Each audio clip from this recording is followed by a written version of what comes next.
great difference for how I normally do it. Rock up about 5 minutes.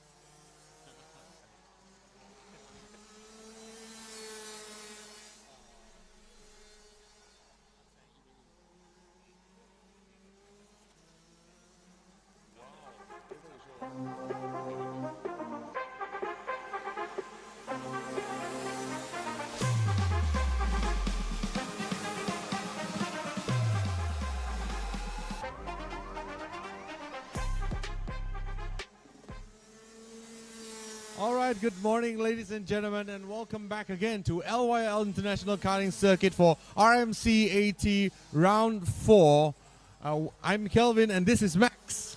Hi there, and it's a great day for the race right now. The weather is nice and cool, and the track looks to be in great shape. We're having warm-up right now in the background, so all the drivers are currently getting themselves prepped before the start of the racing, and we'll go straight into the racing very, very soon, so that's going to be very exciting. Yes, a lot of racing to go as well. So shout out to Cut Crew guys out there, and also to all the teams here. Welcome again to LYL International Karting Circuit in Malaysia, and we are very happy to have you here. And to those of you joining us on the live stream, welcome, welcome, welcome again. Those of you joining us from the live stream in Thailand, Sawadee Krap, good morning. And let's do a bit of a recap about yesterday, shall we?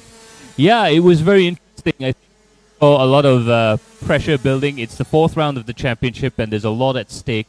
Most of the championships are actually fairly close, especially the seniors. I think there was only 2 points in between first and second in the seniors as well. So there's a lot riding, a lot at stake. Of course, the famous tickets for the Rotax Grand Finals and the Asia Trophy as well on the line. So a lot of guys sort of fighting for that position, both at Macau and at Portimao in November. So a lot of pressure for these guys to perform. And also we saw a little bit of, I think we're starting to see later stage of the championship, the pressure starting to affect these guys a bit. I agree, and I think some of these on-track action. So I must say that some of the on-track action has been fantastic, and we look forward to see more today. Yep. But until then, we'll be having a quick break, and we will see you at the Super Heats. Stay tuned. See you then. See you there.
And that was the Max DD2 warm-up. Next up is going to be the Junior Max warm-up.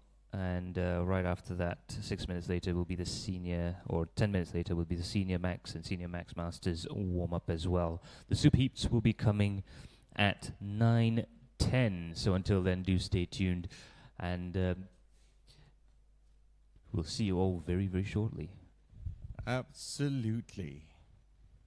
So once again, good morning, everyone on track. Hello, hello, and good morning to you. Hope you have a good day today. It's a fantastic Sunday. It doesn't look very hot to me, but and it looks like at 1 p.m. we might have a bit of chances of precipitation might actually come across the circuit here, but everything is looking rosy at the moment. It's fantastic weather for us to be going racing out there in LYL circuit.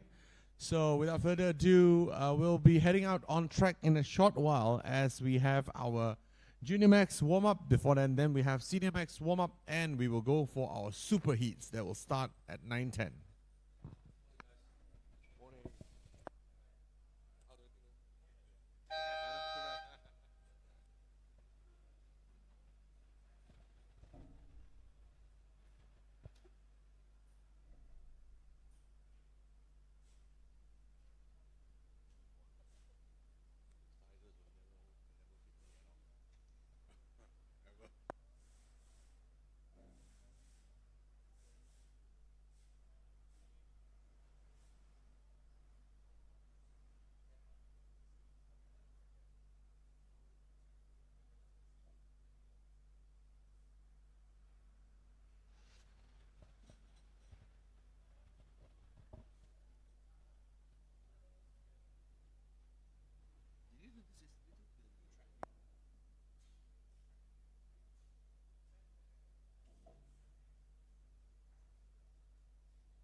So anyways, as the Junior Max karts go out on track, welcome once again. We had a fantastic day yesterday, as we mentioned down below. But I do have to say, the interesting thing between yesterday and today is going to be the weather. The weather yesterday was incredibly hot. Track temperatures were climbing as the day went on. But today we have a fairly cool morning for everyone out there on track. I suspect that the track temperature will be almost 10 degrees cooler than it was yesterday.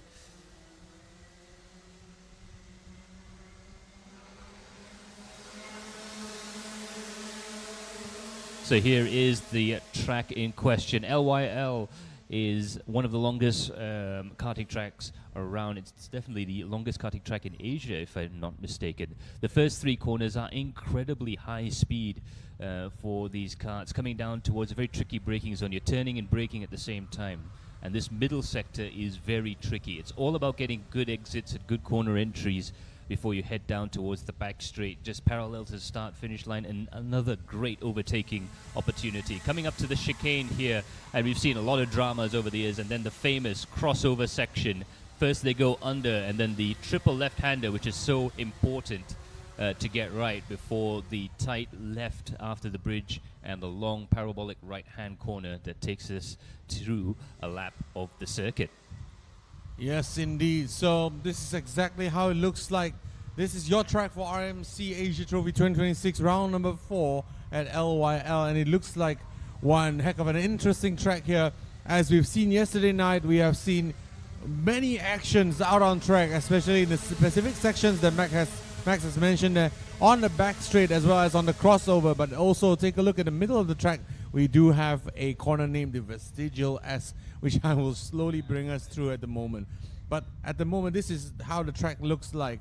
So at LYL Circuit, you start off as what Max has mentioned, not just now, right turn at turn number 1, and then you make another right, and then you hit marshal post 2 and 3, which is a huge braking point and a huge point of overtake. And then you eventually reach this Vestigial S as you hit then another left turn and go down on the back straight, where you make another left, and then you go into the chicane zone, which you'll see heading us into the tunnels, and you make a climb towards the left, crossing over and hopping the kart ever so slightly, making a sharp left before reaching the end of the lap, the penultimate turn, heading to the start-finish line.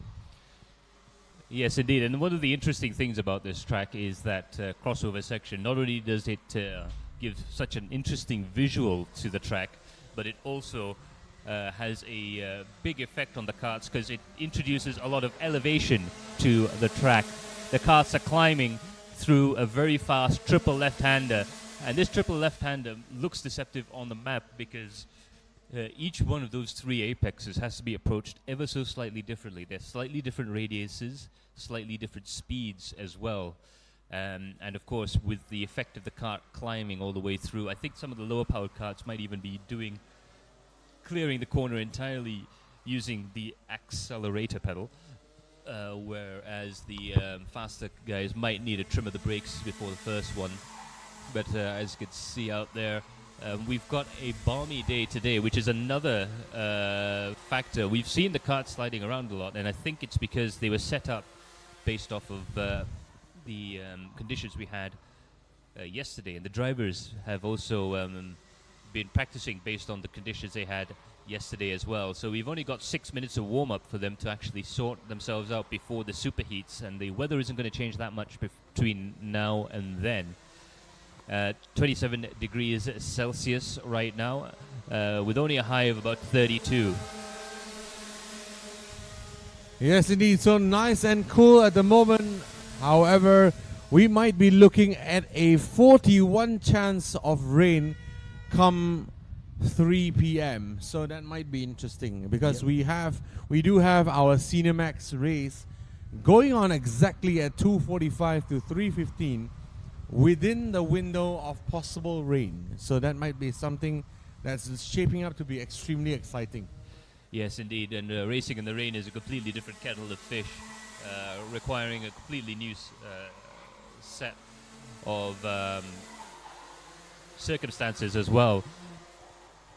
But you can see out there right now that the drivers are experimenting a little bit with their lines and their abilities, the braking, the accelerating points as well. Just seeing visually out of the commentary position that we've got karts that are kind of sliding around a little bit more, so that could be interesting. Yes, I'm gonna wonder why, because the weather now is absolutely fantastic for Malaysia sense. It feels really comfortable out here in the commentary booth, and I think even for the races out on track, it will feel comfortable as well. It is only 27 degrees. It's a great morning. The clouds are out. There's no intense heat just yet. I mean, and at the moment we're looking. I mean, it seems like we will have eventually some cooler temperatures as well coming. Anyway, no reason for them to slide other than the fact that maybe the karts and the tires are just a bit colder. But otherwise, let's take a look at what happens during this warm-up, and we will be back with you shortly for superheat, and that will happen in approximately 15 more minutes time. But before we start the superheat, we will have an interview with some drivers right before we start the superheat for today. So Max and I will take a quick break, and we'll be right back. See you in a bit.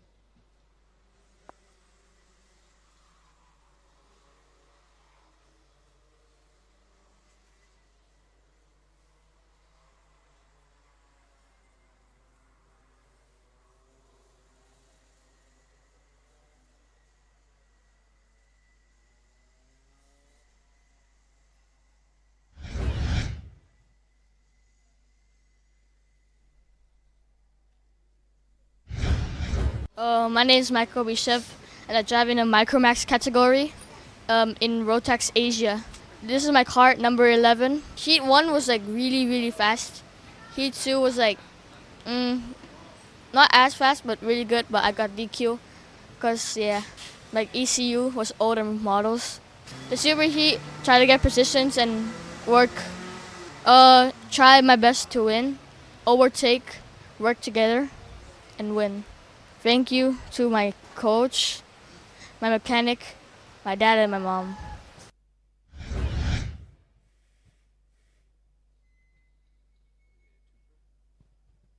My name is Tam Parapat. I drive in Micro Max and my car number is 19. Really bad. Heat number 1 I start first and then I did it too fast and then I got second place overtake. And heat number 2 I did it also too fast and I got overtaken. Super heat plan to get first.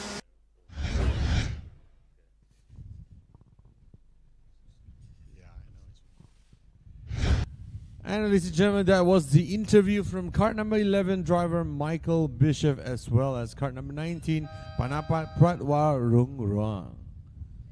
Absolutely, always great to hear from the sort of the future faces of the future stars of karting.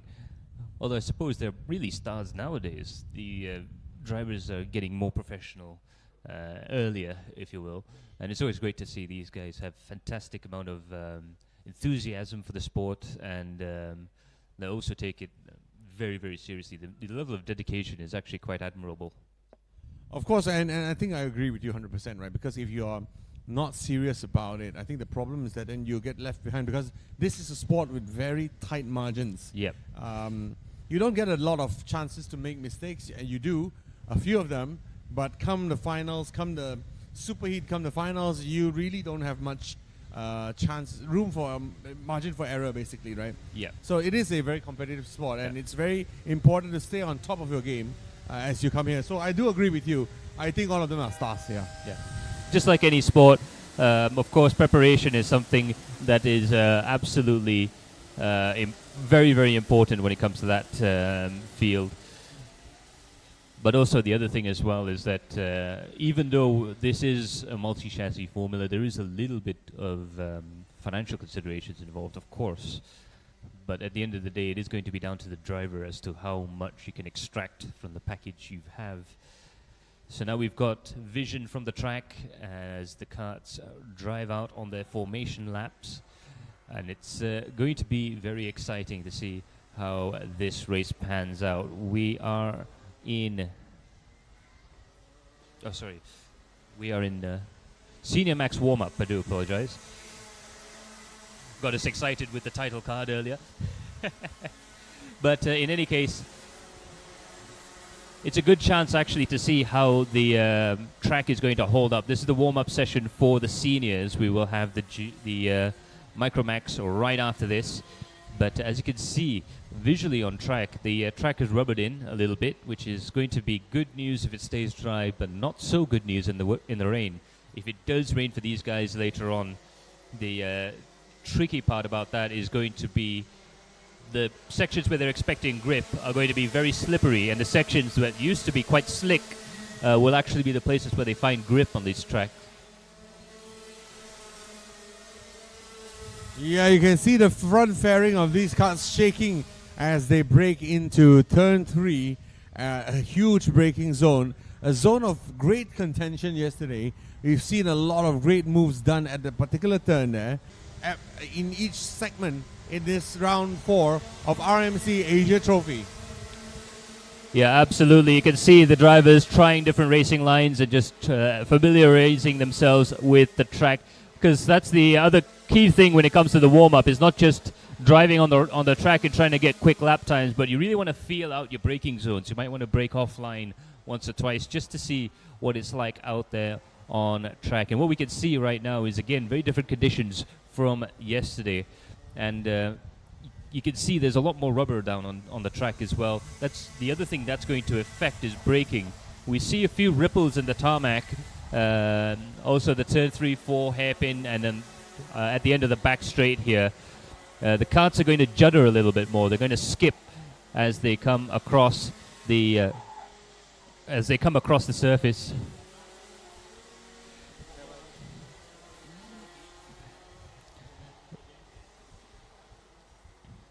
And yeah, we can actually see they're coming out of the corners as well. We're getting a few ripples, and that's just the nature of tarmac when it comes to racetracks. A lot of people think of tarmac as this unmoving, unshaking thing, but it is still bound by pitch, by tar, and it is basically almost behaves like a fluid. So after a while, when you really start driving on a track surface hard enough, it will actually start to change the character of the track.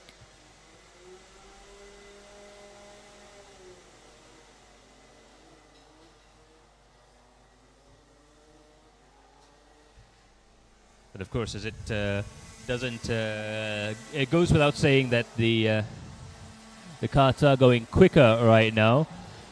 We just got the timing screen up. Panu Stian Mongkong of Watt Motorsports has managed a 107.7 right now, so that's getting very close to track record territory there. That is very quick. That is 2/10 quicker than the fastest lap achieved yesterday with a 107.9. And today they're hitting in the morning 107.7. I can attribute that to a very nice, very warm, very cozy track conditions out there on the track right now. It looks comfortable, it looks nice to drive, and the drivers are enjoying it, I can see. And bear in mind, this is a warm-up. You're supposed to get warmed up. But Kian Shah has other ideas. Yeah, absolutely. He's done a 107.6 right now. And again, these guys are really going to be working hard to try and extract as much performance out of their karts, because there's quite a few drivers with stakes in the championship right now. A lot of very close championship positions as well. And Panu is going to be trying his hardest to ensure that he walks away with the championship lead at the end of the race. He is in the lead of the championship with a fair few points between himself and second place, but it's not quite what you'd call safe. So he's going to be trying his hardest out there. Kian Shah and Krish Gupta are also going to be trying very hard. I believe there's only a couple of points between themselves, and Shun Sekiguchi is also looking to move up. So a lot of championship implications that are going to be sorted out this weekend. Yes, indeed. As we end the time slot allotted for Senior Max warm-up, we now go towards our first superheat coming right up. So as the drivers cross the line, as Paul Ray said, crosses the line to end warm-up, we now go towards the superheat that will come soon for Micromax. But Eason Singh, on his absolutely last lap warming up, has shattered the record once again with a 107.5. Yeah, I think that might actually be the fastest lap of the meet so far. It's definitely probably going to be the quickest lap we see all day. Yeah, so as we prepare to head into superheats, we will have an interview coming for you as well.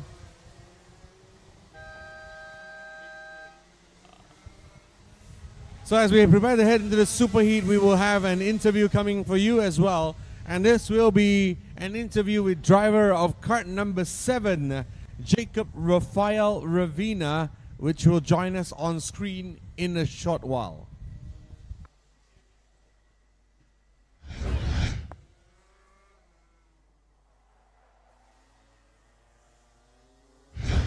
Hi, my name is Jacob Rafael C. Ravina. My cart number 7, and I'm racing for Micromax. In heat number 1, I struggle a lot to get P1, but my engine is kind of bad. And in heat 2, I just got lucky because the two in front of me got DQ and penalty. In the super heat, I wish I can get P1 and stay to get P1 in finals. I went to this round because before in round 3 I got into accident, and I want to try again so I can win this race. For MDD, WK, and Fireball, thank you for supporting me for this race, and for my fans, thank you for supporting me to win.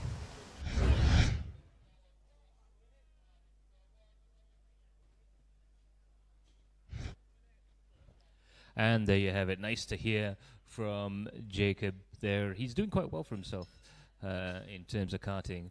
But there you can see the drivers are in the starting positions right now in the pits, and they will soon head out. Now, of course, they run a tight ship here at these karting events, so the drivers first go into the starting park where the mechanics get to work on the karts and set them up before they go onto the dummy grid here in the pit lane. The 1 minute board comes up, which means that all of the mechanics will have to vacate the premises, so to speak, and the drivers will be left to their own devices. And I can tell you something, the feeling in the karts is that of tension. Yeah, so here you go. There's a starting grid there out in front there. Jacob Rafael Ravina, number 7, just on interview, is in pole position, followed by Panapat, followed by Tarapon, followed by Michael Bishop, followed by Tan Touch, followed by Tam Touch, and Mura Kaniti. Yeah, absolutely. You should have a look at those two brothers. I believe they are, in fact, brothers, Tamtaj and Tantaj, who are very quick indeed. Panapat has been very impressive as well. And, of course, Jacob will be looking to try and get some points in the bag there. But this is our first superheat. This is going to be our first race, and we are about to head out on track.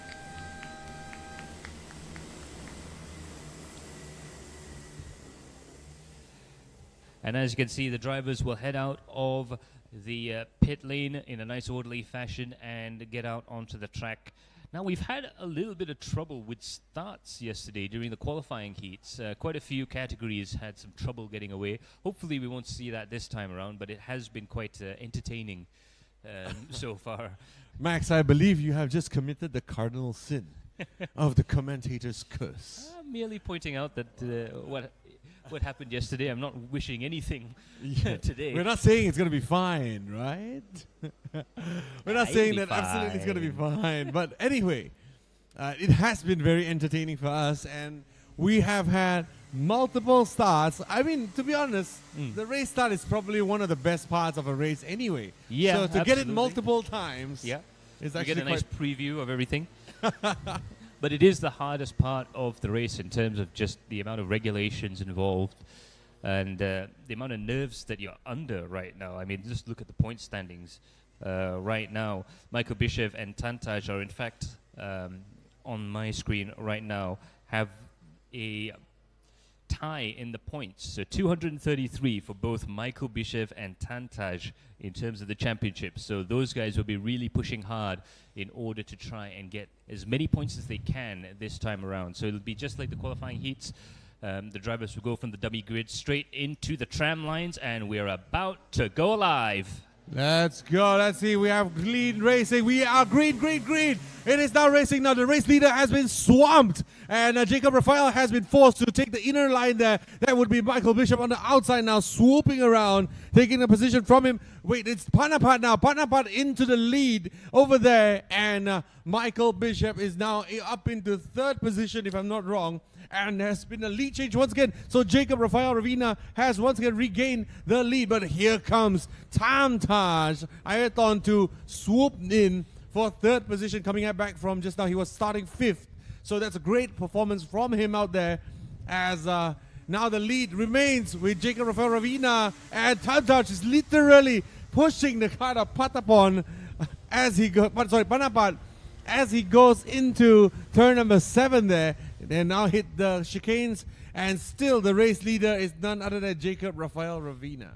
Yeah, absolutely brilliant start there from him, and as well as Tantaj trying his hardest to get as high up the field as possible. A bit of a nightmare there for Michael. He would want to try and recover. He has the pace to do that, so I wouldn't be surprised if he manages to do that. We'll have a look at the running order as they come across the line. And the drivers have just about settled into a bit of a groove there. A little bit too big of a gap for most of the drivers there, but we've seen moves from further back. Jacob is now currently in 1st position. Panapat in 2nd. Tantaj is in 3rd place. Patapon in 4th position. Michael Bishev in 5th. Miura in 6th. And Tamtaj in 7th position. Michael Bishev there in 5th place. He's actually tied in the points right now with the driver in third position, Tantaj. So that's going to be very interesting to see if Tantaj can do something there. Nice little overtaking maneuver and slides it up the inside into second. That's great driving. And now he's going to be under attack. Coming down the back straight there. Will Panapat actually make a move there? He decides against the move. So Tantaj has had a clean move into Panapat and got taken second position. So now it's target on for Panapat and also Tantaj to catch up to Jacob up in front there. The white number 7 leading the race. Yeah, absolutely, Jason. Jacob is going to try and do his best to stamp his authority on this race. Just a reminder, in the super heats, the micros and the minis are doing 12 laps this time around, and the rest of the categories will be doing 14 laps, and later on they'll add a few more laps to that as well. 14 laps for the micros and the minis, and 18 laps for the rest of them. So a little bit of a shorter race for the super heats there, and it couldn't be short enough for Jacob right now. He's on the defense and he's looking for a way around to try and defend from Tantaj. Not quite able to do it, and that is an amazing drive there. He came from fairly far back in the grid and within a couple of laps has managed to get himself up into the lead. This is going to be huge for the championship. Really impressive driving there from Tantaj there. Coming up from P5 all the way into the lead of the race. And Jacob Rafael Ravina will look to try to regain that position down the back straight now. He's pushing the kart of Tantaj into turn number 7 there. And coming out of the back straight now, it is Tantaj firmly in control of the race at the moment. Let's see what Jacob can do in the next few turns. Yes, he'll definitely want to have a good result here and really try and make a name for himself out there on the circuit. But right now it looks like Tantaj is the man with the plan, pushing fairly hard, checking all around him to see who is around him, specifically who's behind him. I have to say, I've always was warned not to do that because sometimes you psych yourself out by checking yourself too many times. We're coming down towards the first corner there. Jacob's gotten a lot closer this time around. Will we see another overtaking maneuver? They are nose to tail, bumper to bumper into the braking zone there. Tantaj trying to defend a little bit, just about manages to hold on to that position.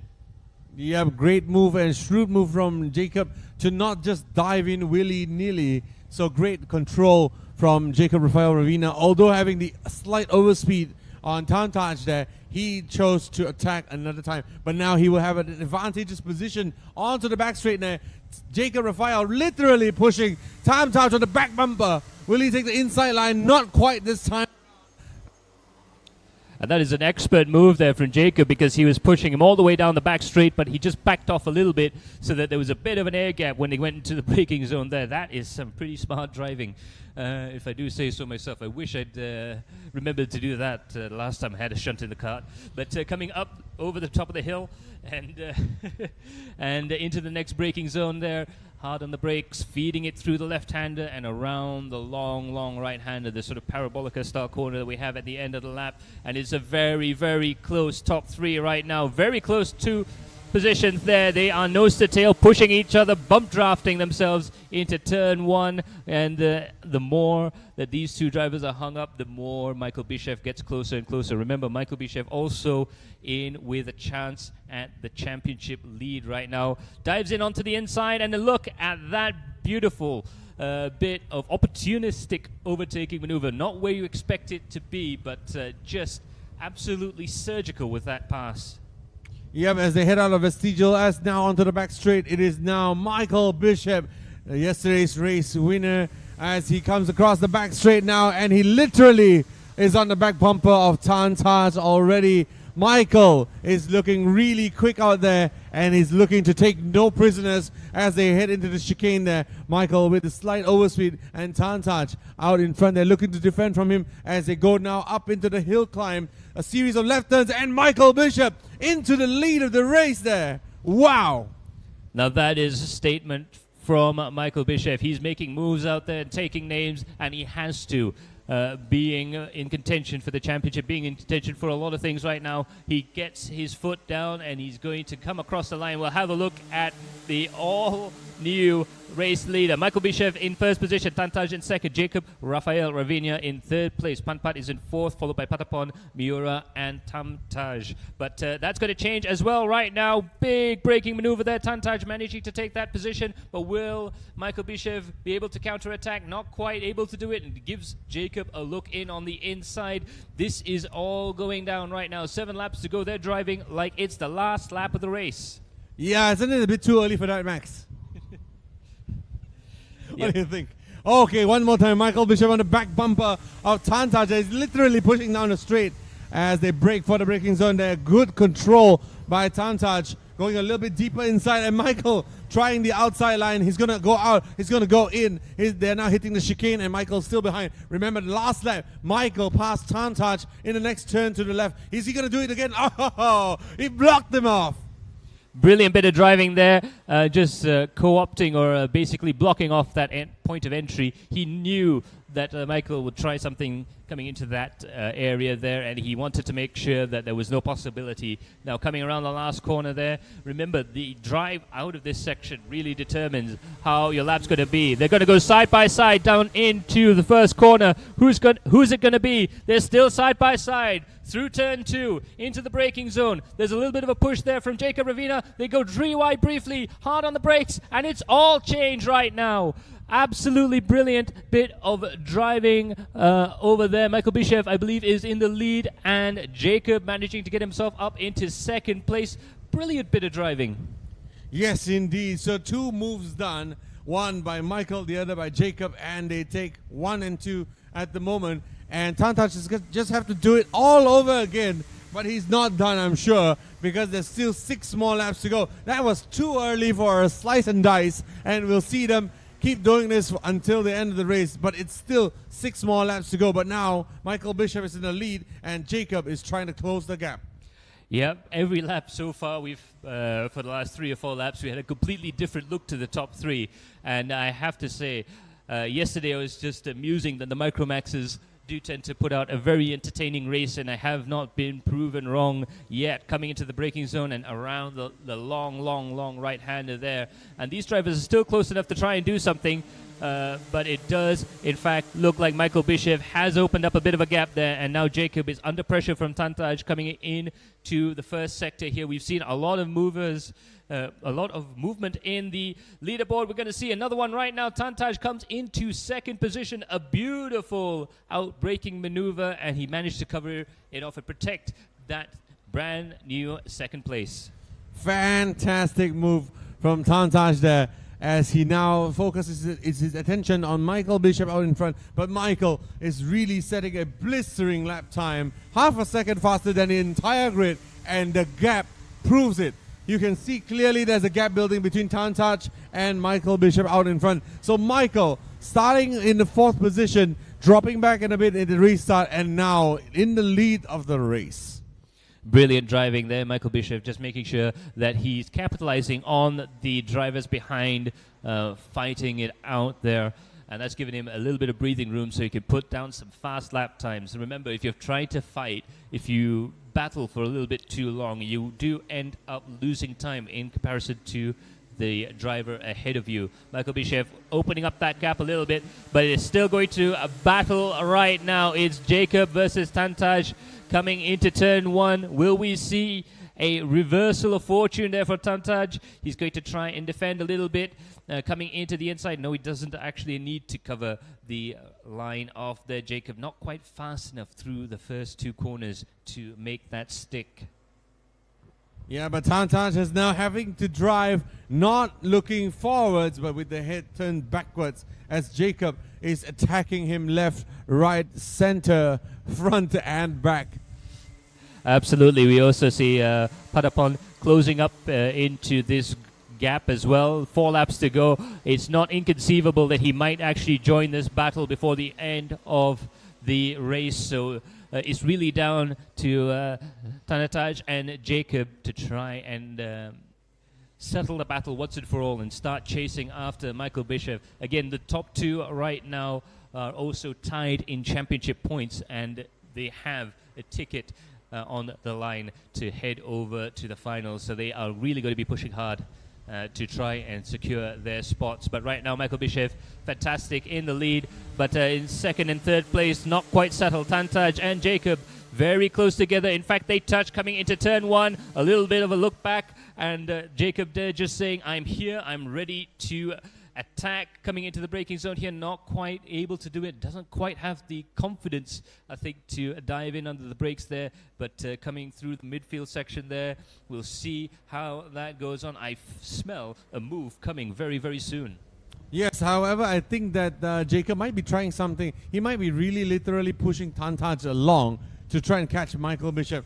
The effect of the draft is coming into play here as they try to close the gap, but Michael's just way too quick for them out there, clocking in one of the fastest laps. But the fastest man on track right now, the fastest driver, is none other than Panapat Prawatrungrong out there, and he's definitely clocking in a really quick time, but still stuck in P5. And silently but surely, Patarapon is now in 4th position, and he is just, as you can see, right behind the camera tracking, right behind these two cars behind Dueling. That black cart out there in the background, that is Patarapon. But behind him is the trailblazing, afterburning Panapat. Yep, and it looks like further ahead there we see Jacob looking for a way around there. A few small taps coming in to the braking zone there. I don't think he's going to be able to do anything, so he's going to overtake right here. Not quite able to cover it off. Can he try and close the gap into the second hairpin? He does, and that is a change of position. Jacob managing to get himself up into second, and I believe he has decided that he can't work together with the carts around him to try and catch up with Michael Bishev. So now is all about grabbing the highest position he can and running. Michael Bishev clean into the back hairpin here, but it looks like Tantaj, he needs a good result here as well coming into the finals. They're defending, coming into the chicane. A beautiful bit of defense there from Jacob to put the cart right exactly where he needs to in order to cover off that gap. Yeah, and Michael Bishop is running away with the race with 2 more laps to go here. The fight is in the back for 2nd, 3rd, 4th, 5th position there. And everyone out there, including Panpat, Patarapong, Jacob Raphael, and also Tantaj, is fighting it out. And they are split by no more than 2 seconds between the 2, 3, 4th, and 5 carts there. You can see a 4-cart battle. This is the absolute final lap of the race.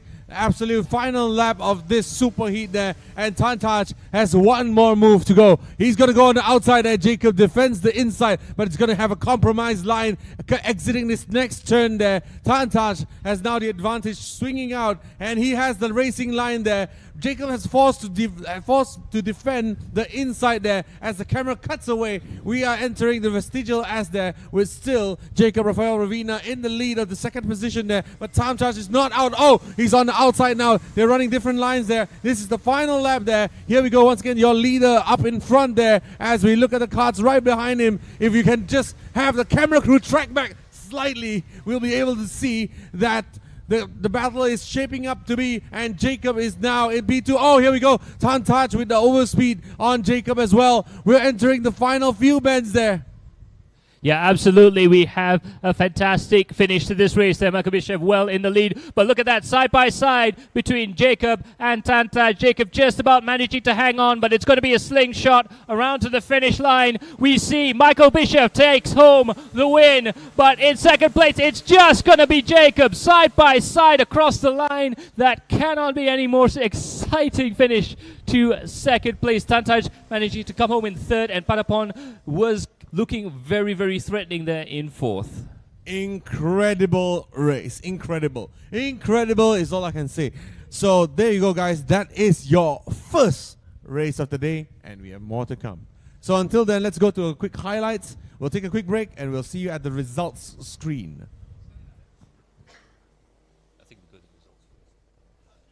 So there you have it. We have the provisional results coming up real soon.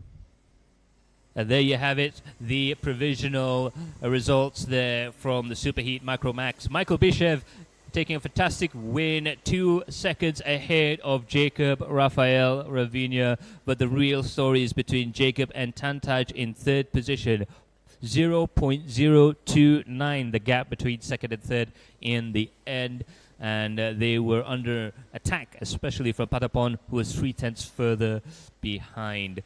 Parapat as in fifth position there, with Miura in sixth, and Tamtaj, brother of Tantaj, in seventh place. So fantastic work there from Michael Bishev, and also a great battle. We can see in the lap charts here that realistically, apart from that blip in the middle of the race, Michael really had the pace advantage, and that's where the secrets lie between those two drivers.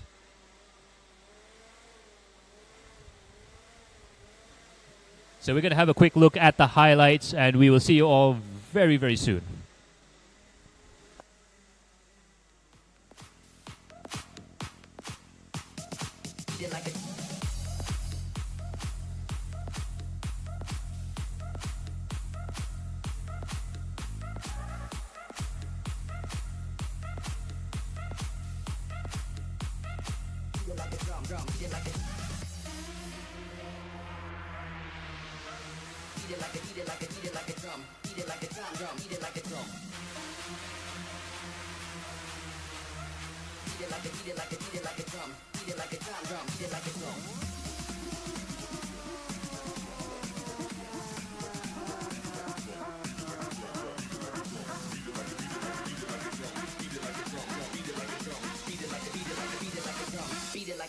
Beat it like a drum.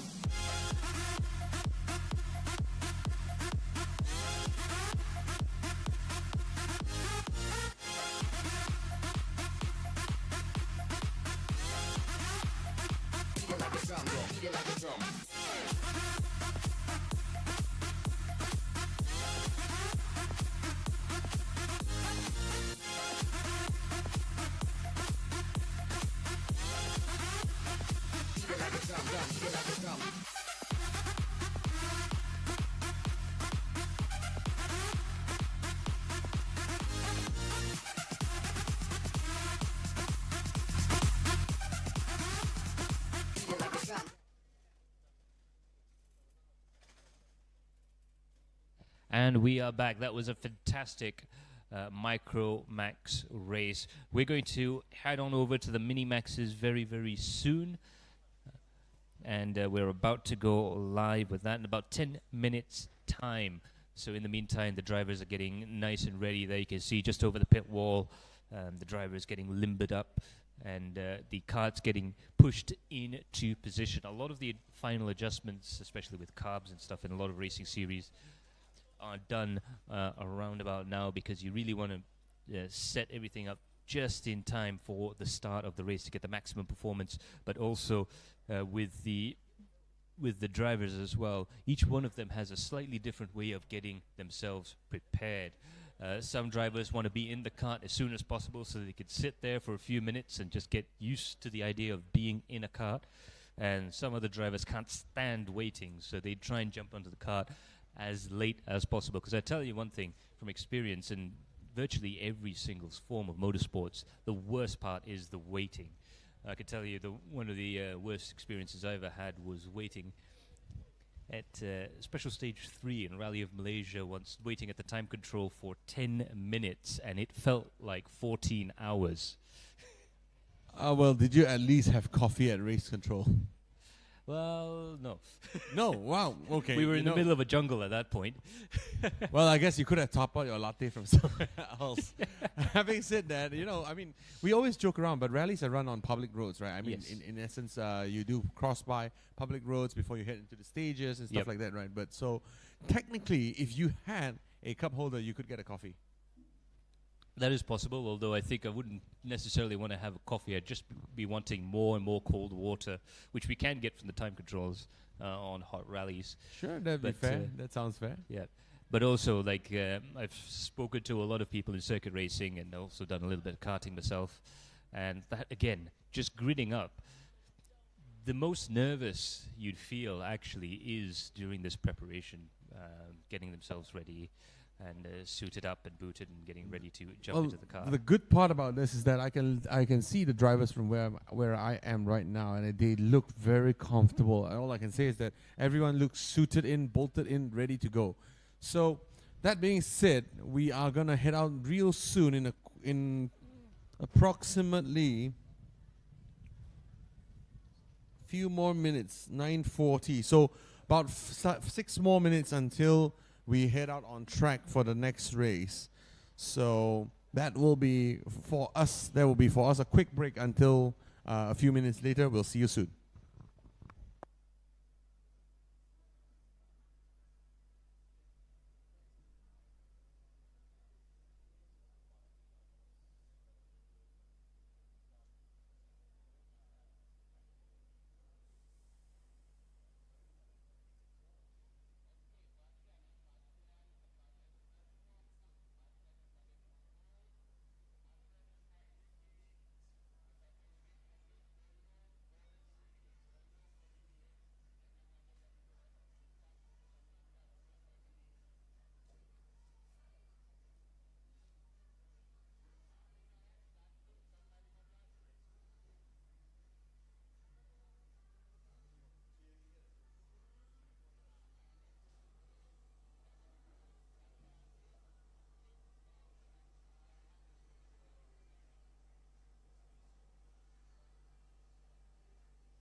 We have 5 more minutes to go before the start of the next race there, and the drivers are currently ready and waiting to go.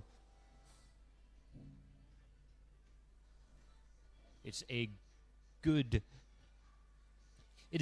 day for the race, and it's a good time for the race as well. It's the Mini Max Championship, and while we're here, we might as well have a quick look at the entry list.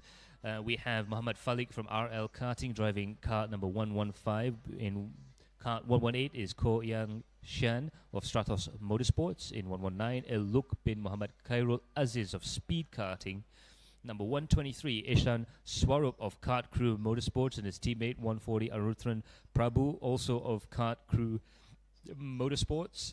In number 164, Tutamin Set of RL Karting, and Ian Yusuf is in kart 179 for Speed Karting, and Ryder Xiong is in kart 180 for Gold Motorsports. Yep. So to those of you joining us online right now, I think I just want to point it out. The ones that look out for are, of course, your pole position mans, Muhammad Falik and Ko Yang Shen out in front there. But just take a look at the cards of Ishan Swarup, 123, Aruthra Prabhu, 140, Tutamin Said, 164, and Ryder Xiong, 180. These are your men. These are your drivers to look out for. As I foresee, they have the speed to come to the front of the pack and race together. So remains to be seen if my prediction comes true. But that is my prediction at the moment. Yes. Yeah, my drivers to look out for there for sure. The 2 kart crew guys are doing very well, especially Eshan and Ruthran. Tutamin Set has been doing very, very well. He's starting further back in the field than he normally would. And of course, Ryder Xiong is at the very back.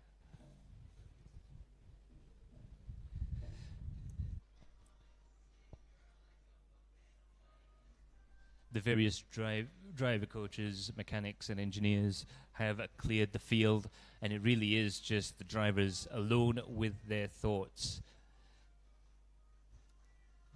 The strategy, the thinking, the tuning, the setup, the preparations have all ended now, and it's now all systems go for the Minimax Superheat 12-lap race starting in a couple of minutes' time.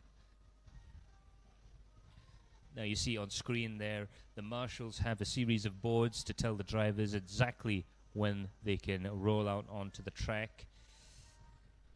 They've got their, I believe, the 1 minute. The marshal will be holding up a 1 minute board. There we go. There's the klaxons. 1 minute to go, and he will then move over to the side, pick up a 30-second board, which will be their cue to then begin the process of starting up the karts and rolling out. Yes. So in this era of push button start engines, we all have a really great time sitting in a car, just pressing one button and having it all go. But in approximately 30 more seconds time, you will hear the swarm of angry bees in the back of these karts getting started as we prepare to head out for Minimax Superheat, which will go on for a great 12 laps race. Yep, so there you see the 30-second board. The man has moved the cone out of the way to clear the way for the drivers to get up and running, and now all eyes are going to be at the chief starter, who is underneath the umbrella there, who will have the flag in hand. So now they start up the karts, they've been given the green flag, and they're out on their formation lap. So it's formation lap directly into racing for the superheats. I believe in the finals we will have a full grid procedure, which means the drivers come out onto the track and be presented to our wonderful viewing audience here. There's quite a few guys actually that come around and have a look at the racing, and it's always been fun to feel the atmosphere of these guys. A lot of the supporters of the various drivers coming through. But now the drivers are going to grid up, and it all happens in one lap. But I can tell you one thing: back when you had to push start the karts, drop the back end, and jump into them, sometimes that process would take so long that you take 2 or 3 laps just to get yourselves into position. Yep, so there you have it. Your race starting grid, the race leader at the moment, pole position man, Ryder Xiong, followed by, that would be Ishan Swarup, and then after that followed by Tutamin Set and Arutran Prabhu. And behind them as well, Mohammad Falik and Ko Yang Shen, Ian Yusuf, and also El Luk bin Mohammad Cairo Aziz, rounding up the grid itself for race start. Yes, the drivers go slowly over the bridge, and they are going into 2x2 a little bit earlier, I think, in comparison to the qualifying heats yesterday, just to make sure that they're in position a lot earlier than before, just to give the drivers a chance to get themselves in position and ready for the start. The revs start to build up. Let's see how they exit the corner. It is a missed start. I can see it. It is a missed start there, a little bit too quick, I think, on the throttle. And yeah, there you can see there, they're going to have to do it again. And unfortunately, another formation lap before we get another start. I feel like they might have just gone a little bit too quickly there. But again, it is up to the leaders to try and pace the field to the start-finish line. And it's very difficult to pick a sort of pace that's appropriate to get it started, because not only does the pole position man have to be happy about it, but also the starters as well. Yeah, and to ensure a fair start, of course, they all have to technically be bunched up before they all start the race, right? So that's the leader's prerogative to dictate the pace. However, it is also the leader's job to be aware of positions of his fellow karters out there. So it's very important for our race pole position man, Ryder Xiong, to be aware of the entire grid. As I mentioned, he just looked back and spotted the entire grid bunched up together. So everyone is now together. It's now a case of whether can they get on the power at approximately the same time to make sure that we don't have a jump start scenario or a quick start or an aborted start. So here we go, take 2 of the Minimax Superheats. 12 laps on the line.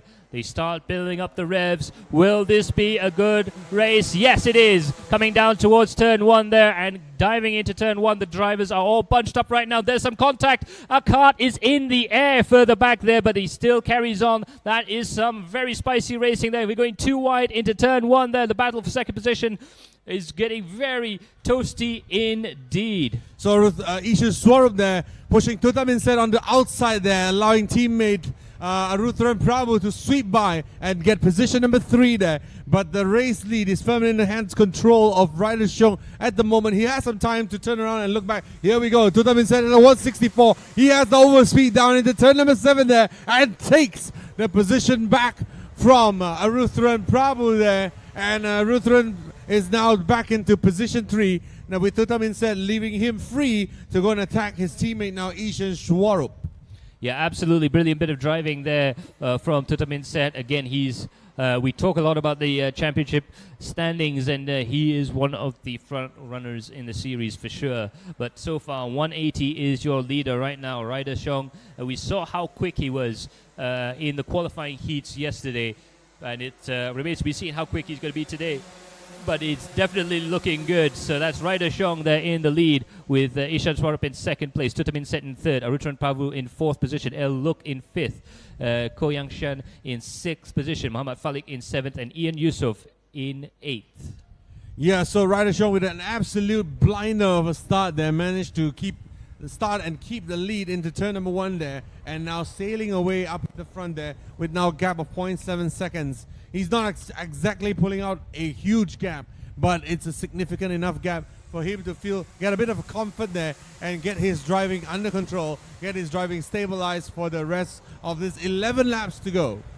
Absolutely. We've got the drivers now comfortably got into a nice rhythm for the race nice and early, which means that they could really start focusing on hammering in those lap times. I predict that we are going to get faster and faster laps towards the end of the race there as the drivers get more comfortable with the track as it is. They've had a good warm-up session as well with no incidents, so this should be quite okay. Coming down towards the final bend, and you can see riders a lot faster going through the final corner there. Now we're looking at the battle for third position. Nose to tail right now coming into the corner there. Ishan Swarup with the fastest lap. They're going to go side by side here. 164 plays 140. And Arutharan Prabhu really desperately trying to look for a way into the lead. Has he managed it? And it looks like he has.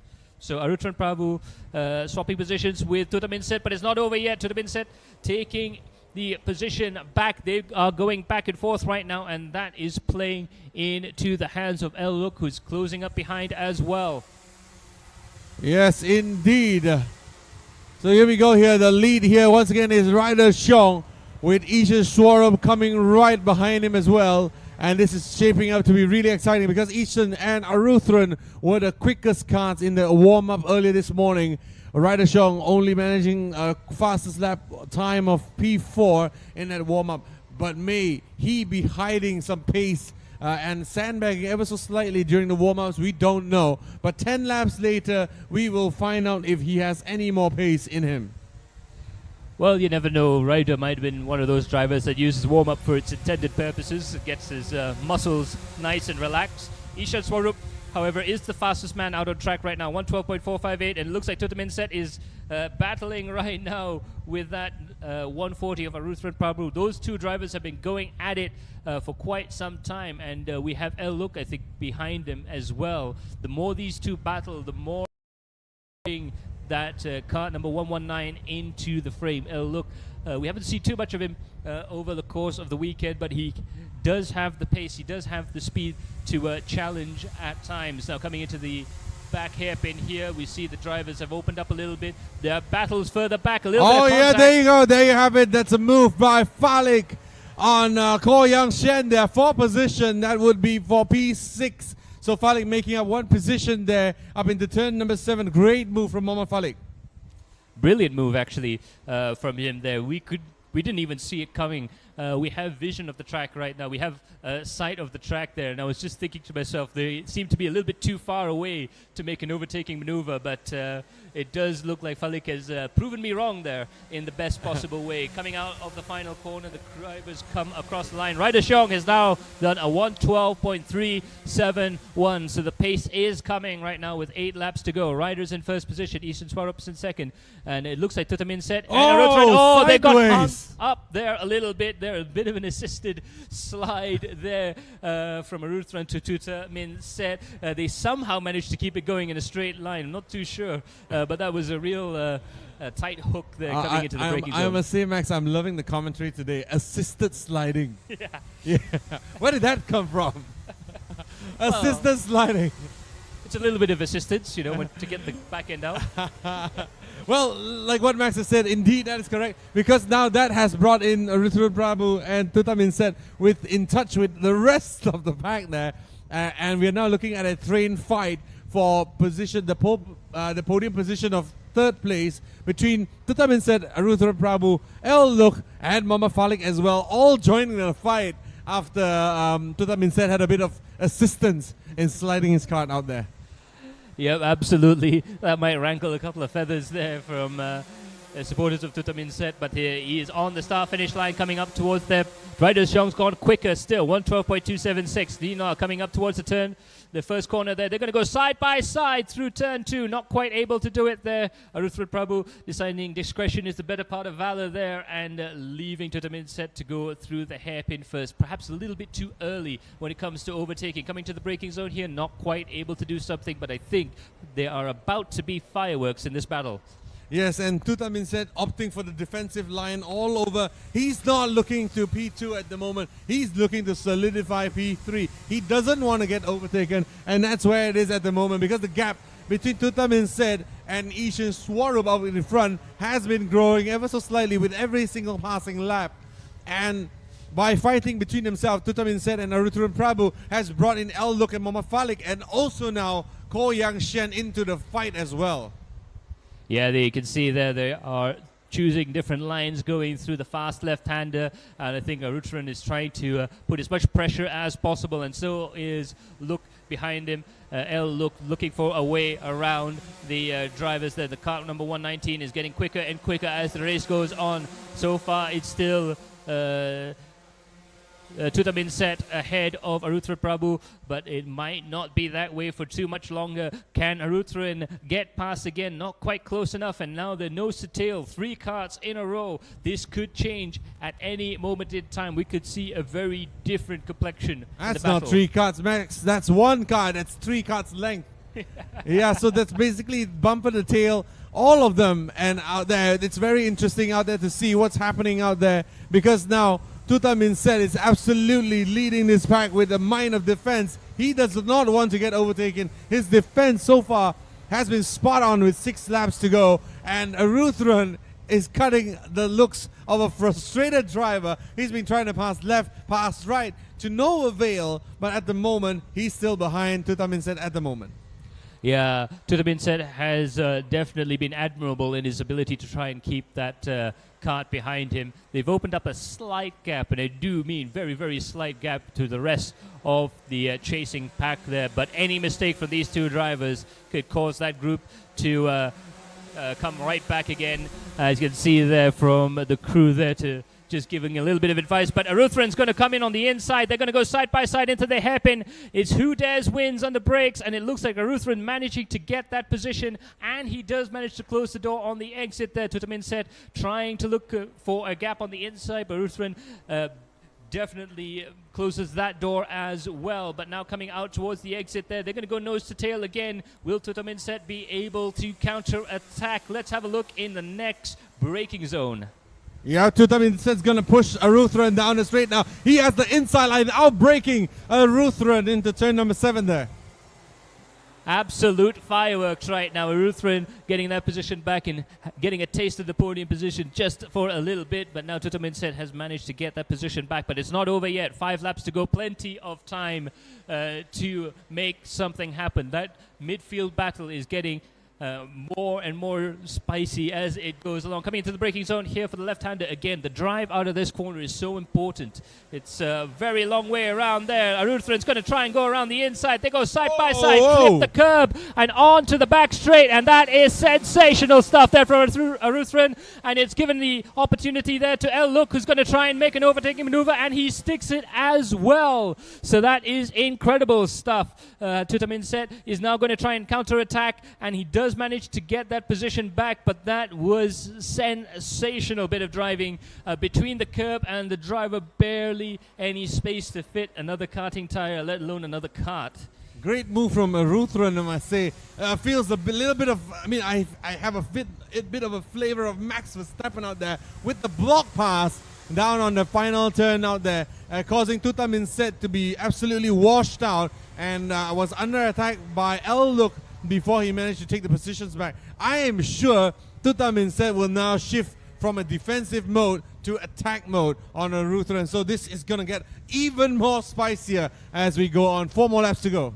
Absolutely, and we can't forget that LYL is right behind them still, and ever the opportunist. If there's any chink in the armor of any of the drivers further ahead, he's going to definitely benefit from that. He's going to take full advantage of that coming across the line. We'll have a look at the running order as it stands right now. Radashong in first position, Ishan Swarup in second, Aruthran Prabhu in third, Tutaminset in fourth, and LYL in fifth. Coming up towards the braking zone here, LYL still looking for a way around Tutaminset, not quite able to do it, and Tutaminset also closing up a lot on the brakes. You can see he's very confident on the brakes, and that is going to help him out in the long run. Yeah, I mean, really incredible. I was about to mention that as well. You can see Tutaminset really closing the gap every time we hit breaking point, but I think there's just a little bit more weight in that kart, or a little bit lacking in terms of outright horsepower in that car, and Tutaminset is just not able to keep up in the straights. But come braking zone, he's just braver, he's just quicker, he's just more aggressive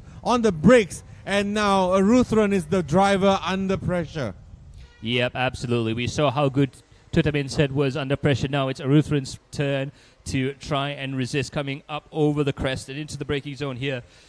Again, very important to get the drive out of the corner in order to get the speed around there. Aruthran taking a wider line, and Tutaminset there. He's trying to use all of the track and then some, pushing on to the start-finish straight into turn 1 and turn 2. Again, he's not quite able to open up much of a gap there. Tutaminset getting very close right now. This could be a move. It is a move. He dives up on the inside, overspeeds a little bit too fast there. Aruthran gets that position back. A valiant effort there from Tutaminset, but unfortunately, even though his brakes are very good, they are not impossibly good. Yeah, I mean, it's still a great move, still a great attempt by Tutaminset there. Must be said that this has now brought the LYL really close to Mohammad Falik behind as well. Oh, now, and Tutaminset on the inside line there. Takes the position from Aruthran there. Aruthran with the switchback there. Now on the outside. Tutaminset on the inside now as they head into the chicane area now. Tutaminset with the lead of the pack here. He's now back into position number 3. Brilliant bit of driving there for Tutaminset, but it's not over yet. Aruthran looking around the outside, not quite able to do anything through there, climbing up the hill. It's going to be down into this braking zone here.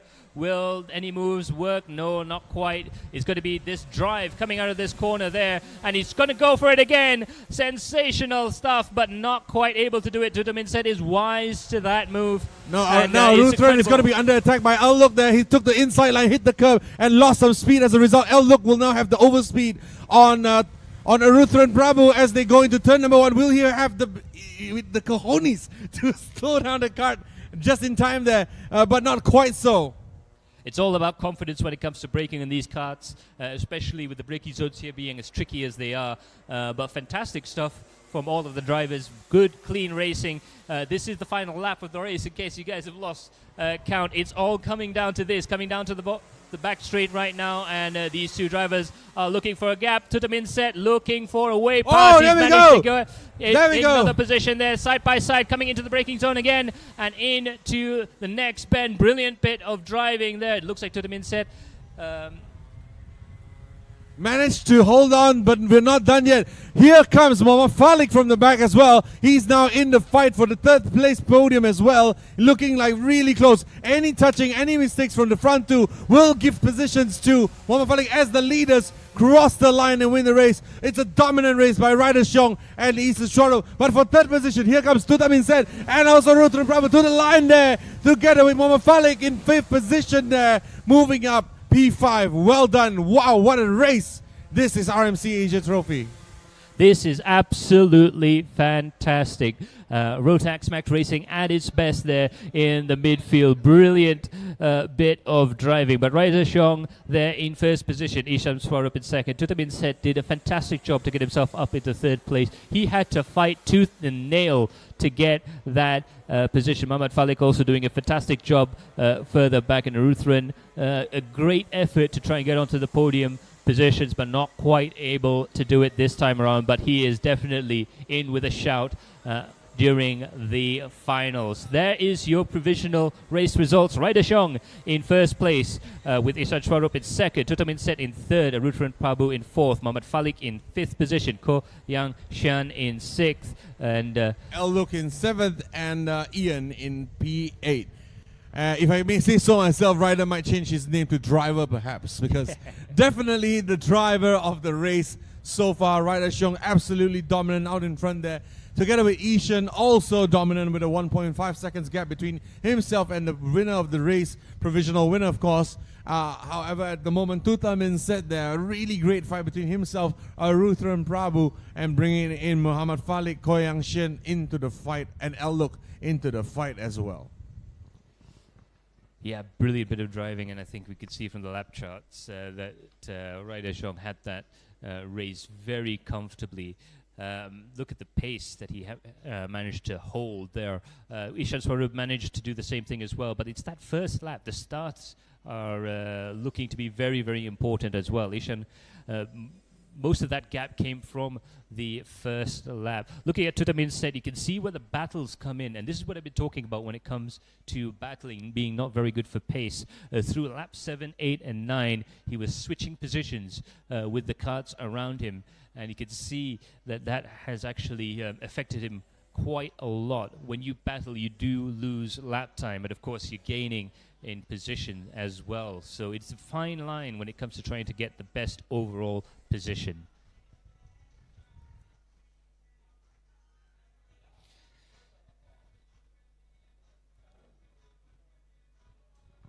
So as we wait for the next race, which will be the DD2, let's go for the highlights of this race, which is extremely exciting for all of us. Enjoy.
Yes, sir.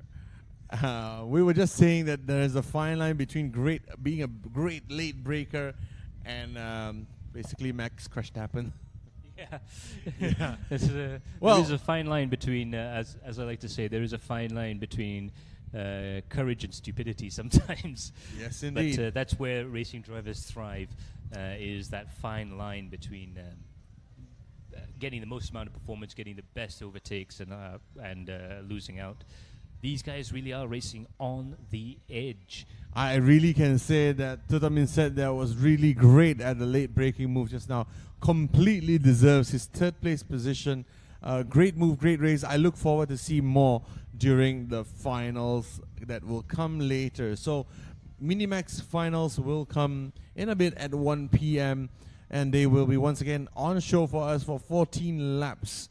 But until then, we have DD2, Max DD2 and Max DD2 Masters coming right up, and we will have go time at 10 a.m. Sorry, 10 a.m. Yeah, about 7 minutes time before the drivers head out. It's just enough time for us to have a look at the drivers there. That's 4:15 and 5:52 there. And as he looks through there. So 5:32, we have Kenny Ng Kenny Yi Tang. Yep. And Iskandar there was in 4:15. The nice part about this race is, of course, you see that 598 Darren Hollywood, an absolutely fantastic character in the racing scene here. Ahmad Hadri Harris there, 569. He's actually the father of 415 Iskandar Ahmad Hadri. So that's a cool father-son combination racing in these DD2 karts. And now, as I mentioned yesterday, these karts are quite interesting. We do have an owner of a DD2 kart in the commentary positions right now. Tell us more. Well, DD2 karts, extremely intense to drive, for me anyway. Perhaps that's a lack of fitness coming into play. However, I must say that these karts do drive differently from a senior kart, which I've also had the chance to sample as well. The seniors just feel a bit more lighter, softer, and a little bit more flowy because you just don't have the extra gear or the front brakes that these karts have. This is a slightly heavier chassis with the front brakes and a 2-speed gearbox bolted directly onto the axle itself. Yep. So these are direct drive engines, and technically these are the fastest engines and most powerful engines that you can get on the grid today. So these are a little bit different, a little bit harder to drive, and takes a bit more adjustment. I wouldn't say skill because all of them take skill to drive, but it takes a bit more adjustment in order for you to adjust from a senior kart or a fun kart or a rental kart to a DD2 kart. Just a bit different, yeah. Yeah, I mean, in the last couple of years, I've managed to sample both of those as well. I have to say that being a bit of a purist, I love the good old chain and sprockets. So this is Max DD2 Superheat coming up there, and we could see the starting grid, and it'll be Iskandar Ahmad Hadri in pole position with Kenny Ng in second, Ahmad Hadri in third position, and Darren Hollywood Formosa in fourth place. These guys are going to put on a bit of a show for us, and as you can see, a good mix of the younger and the older out on the track there. It's definitely turned into something for the more senior drivers on the tour, and I can see why. It is a nice kart to drive. For me personally, I still am in love with the single-speed senior karts because there's a lot of fun in trying to keep your minimum speeds up, to keep the revs up in the corner, and there's a real art to getting the racing lines. But these guys, they drive a little bit more like a single-seater.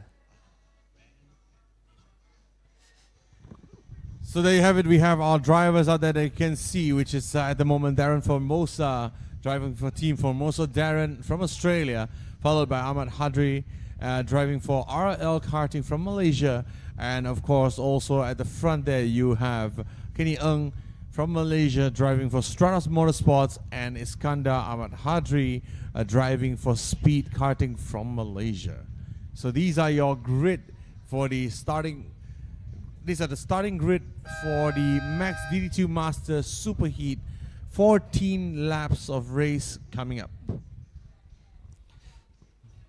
There you have it. These karts, like I was saying earlier, they drive a little bit more like a light single-seater. In fact, you really have to be very confident on the brakes. They're very tricky on the brakes. You'd think that going from a single brake in the back to four-wheel braking that it'll be easier, but in fact in racing it's actually a little bit harder for the karts because the braking zones get a little bit tighter. It gets harder to overtake as well, and with that lower gear they've got so much torque coming out of the corners. You'll see a slightly different style of driving, different racing lines. It's all about getting the traction coming out of the corners as well, because these will break away if you're not careful. So even though they've got all the mod cons, they've got the 4-wheel brakes, they've got the 2-speed gearbox, they've got all the torque. Like I said, the biggest and fastest engines that we have on the championship, on the tour. But nevertheless, it doesn't necessarily mean that they're easier. In fact, in some ways, they're a little bit harder, a little bit heavier, a little bit more manhandling required. Yeah, absolutely spot on. I do agree. I think that's that's a spot on assessment of the karts, I think. And having driven one before both of us, we on this track as well, we must say that it does feel like that. It's a bit tiring, it's a bit physical, and it does not feel easy to drive. But so kudos to these drivers out there duking it out on a wonderful Sunday there. That is our DD2 Max Masters category. And we soon will have engines start for these engines. That sounds a bit different if you're joining us on stream, capturing the sound of the engines. These do sound a little bit different. They have a different pitch to it, and they just sound a little bit more sweet in my ears. Yeah. The 1-minute board goes up, so this is when the drivers really have to ensure that they are set and ready to go. Make sure the dashes are lit up with their lap times, and that they are in position in the kart. The 30-second board will come up very, very shortly, and right after that their eyes will go to the man underneath the parasol on the right-hand side, underneath that umbrella, the blue umbrella there. That is the chief starter of the race, the starting marshal, and he will give the signal to turn the engines on and get going again. So the cone will get removed, and the drivers will be looking to the starting marshal in order to get us underway. We also have a klaxon there to audibly let the drivers know there. A few more seconds left on the clock, and the signal is given. The karts are started, and we are about to go racing.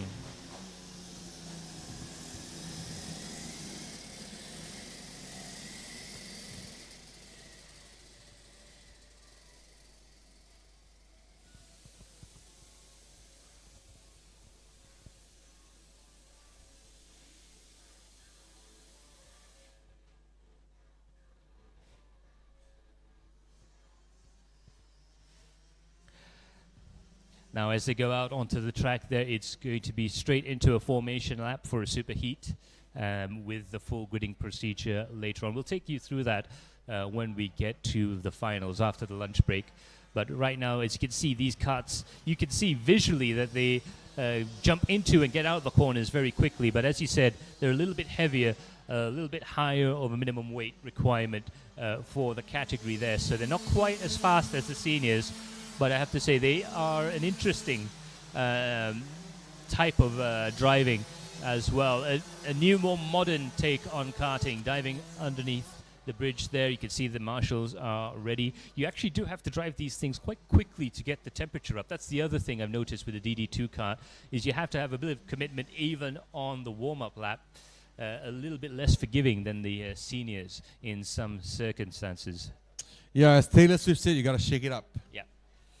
Well, she did say shake it out, though. But I mean, I guess we'll take shake it up as word of the word. Let's add that to the words of wisdom. Although that's not from Charles.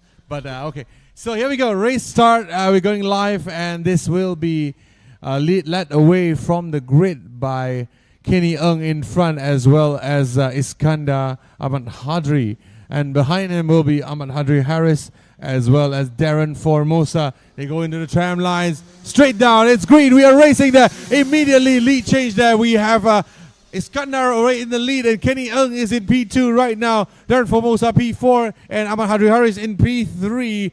First braking zone, we have a leader change immediately here. And the kart number 415 is now in the lead of the race, with Kenny Ng 532 right behind.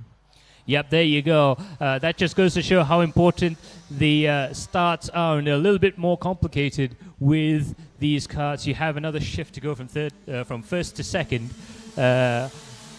And also going up and down the gearbox there. It's another complication that these drivers have to say. And you'd say to yourself, well, of course, you know, you change gear all the time in a road car, but everything's happening so quickly in a proper racing kart that shifting actually does tend to throw a bit of a spanner in the works, especially if it's your first time driving these karts. But for these guys, they're absolutely very experienced, as you can see there. All four of them throwing it into that left-hander with a beautiful broad slide and coming out towards the final corner there. A lot of commitment on display right now as they come across the line. We'll give you the running order right now. Iskandar Ahmad Hadri is in first position. Kenny Ng in second place. Ahmad Hadri is in third position. And Darren Hollywood Formosa in fourth place. All very close to each other now. Yep, that's right. And these karts are very interesting in the sense that you have to really give it the beans, because these karts absolutely hate a half throttle. I think, Max, you can tell us more about that, right? Yeah, these karts really are tuned with a very high power band, and they're sort of designed that way. You do absolutely have to drive them as hard as you can in order to get the performance out of them. And of course, with the weight as well, you tend to be having to drive against the weight a little bit in order to get the most out of them. In my experience, I'm a fairly average driver, nowhere near as quick as these guys. I can achieve the same lap times between the DD2 and the seniors, which probably says more about my lack of pace than anything else. But it's definitely much harder with the DD2 karts, more physical. And in some ways it is quite fun. It can handle a bit more aggression in comparison to the rest of them. As you can see the track map there, the first two corners are incredibly fast. And that third corner is really just a setup for the braking zone for the hairpin there. And as you can see, it's very tricky to get a good drive out of that hairpin. These karts are, I have to say, a lot of fun. I might be a bit more of a purist with my single speed karts, but can't deny these things are a hoot in a 20-minute session. Yeah, so currently the fastest lap time is by Kenny Ng Yi Tang in position number 2, trying to catch down Iskandar Ahmad Hadri out in front there. And at the moment, the event lap record is held by none other than 532 Kenny Ng Yi Tang as well. So he has work cut out for him to try to catch up to the guy in front there, that is Iskandar Ahmad Hadri, which overtake him on the first turn of the race itself.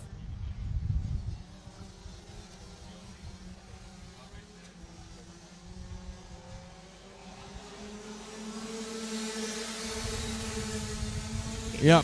Max, have a bit of announcement to all of us out there, yes. Yes, the clerk of the course would like to call kart 119L Look up into the COC office. So calling kart number 119L Look to the clerk of the course's office right away. Yes, sir. Once again, driver number 119L Look, please report to the clerk of the course, COC. You have been requested to be present. Driver number 119, please report to COC. Thank you. Right, coming back here to our race on hand. Max, what do you think at the moment? Oh, it seems like Ahmad Hadri has caught up to the front leading duo. Yeah, absolutely. We were having a look at 532. Kenny Ng is in second position right now, and he's actually dropped back a little bit in terms of pace. Iskandar is a very quick driver in this category, as you can see, really putting down some hot lap times. Well, and the battle is now right now between second and third position, Kenny Ng and Ahmad Hadri. And Ahmad Hadri looks like he's closing up ever so slightly. It's one step at a time right now. He's got the fastest lap of the race right now, 108.408 from Iskandar Ahmad Hadri. Kenny Ng has done a 108.7, but the driver behind Ahmad Hadri has done a 108.5, so 0.2 of a second quicker on that last lap. I think we might start to see the drivers battling it out very, very soon. Yep, it sounds like the current event lap holder record by Mr. Kenny Ng, he's not able to demonstrate the pace that got him the lap record at the moment, but he has to find a way to increase his pace to catch up to Iskandar and also escape from the clutches of the ever-closing Ahmad Hadri Haris right behind him.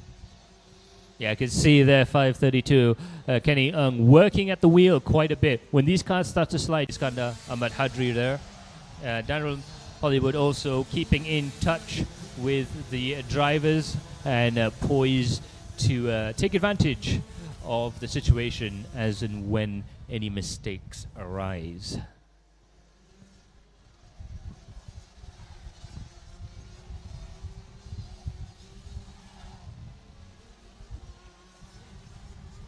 So with 9 more laps to go, we're just gonna shut up for a little bit and enjoy the engine sounds that's coming out of these wonderful 125 two-stroke engines as they power down the straight once again. We have race leader Iskandar Ahmad Hadri out in front there, followed by second position man Kenny Ng Yi Tang, followed by Ahmad Hadri Haris and Darren Formosa. But the quickest man on track right now, none other than your race leader Iskandar Ahmad Hadri.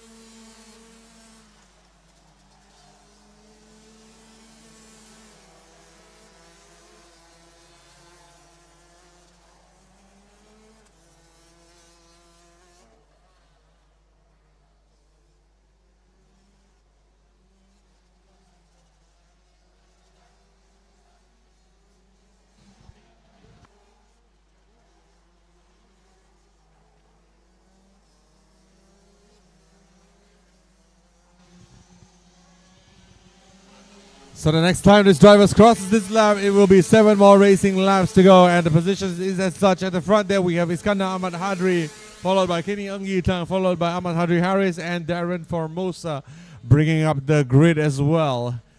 So this is already lap number 7 with another 7 more to go. The next time they cross the line, it will be the last 6 laps, but it looks like Kenny Ng is closing the gap ever so slightly between himself and the race leader as well. So it is now even Stevens between P1, P2, and P3.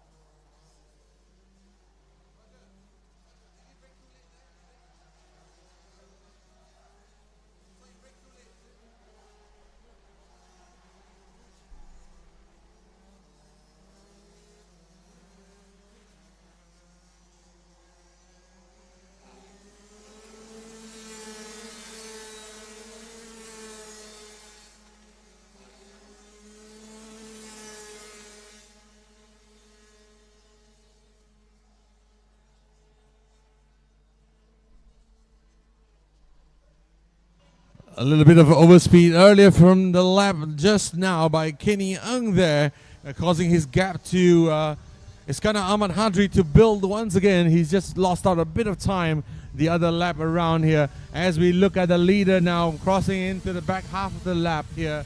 Once again, Kenny Ng almost going off the track again there, losing significant amount of time there. But I think he can do better next time. He has to realize that he's losing time at that particular turn there, but he is gaining time on Iskandar everywhere else, but he is losing time at that particular turn.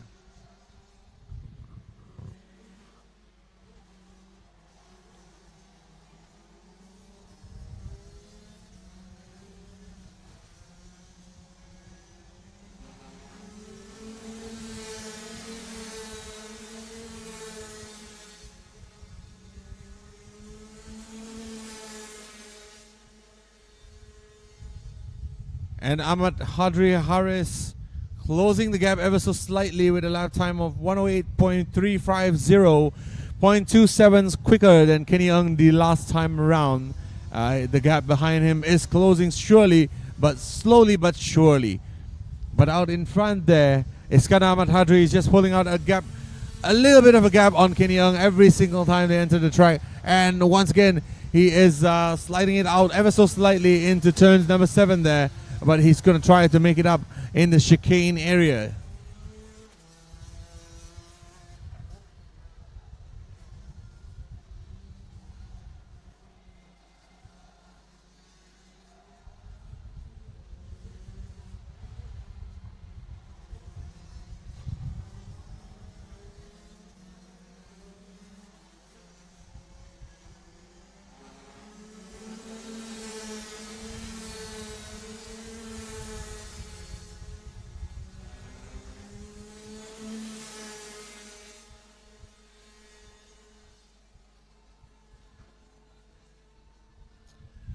And they say in racing, sometimes you have to go slow to go fast. What it actually mean is that you have to enter the turn with the exit in mind. And for some of these turns in this circuit, it's absolutely important to make sure that you have that in mind.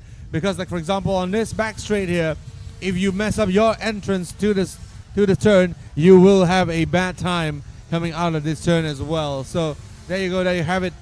Performance has to be earned all across the track, not just particular at any turn, but you have to optimize absolutely everything in order for you to have a great lap here. And at the moment, the fastest lap is by Iskandar Ahmad Hadri out in front with the 415 car, but Kenny Young can definitely do a lot more better because he's the one with the event lap record at the moment with the 107.9. However, he's not being able to show that on track at the moment with 3 more laps to go.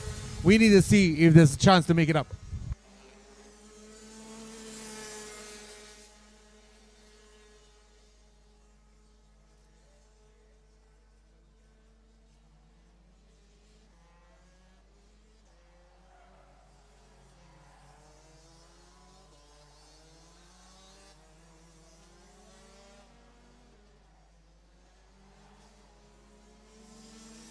Three laps to go there. Iskandar Ahmad Hadri is well and truly comfortable in position there. All the drivers, in fact, are nicely ensconced in their position. For now, it's all about just trying to get the lap times as low as they can and almost use this as a practice session for the finals. But you can see, despite the sort of the set nature of the race, you can see how hard these drivers are still attacking. Make no bones about it, these guys are pushing as hard as possible, and you can see that visually from the way they are attacking the corners, especially up there in the first hairpin. They're all virtually backing the carts in before accelerating out of the corners. That's the other nice cool thing about these ZD2 karts is that they do lend themselves to a more aggressive driving style if you could pull it off.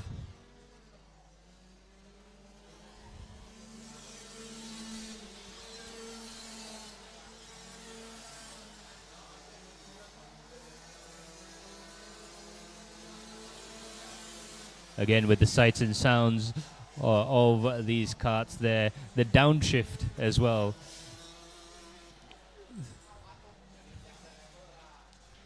These drivers also have a unique way of changing gear as well, being a 2-speed. They actually have paddles on the wheel that they can go up and down on the gearbox.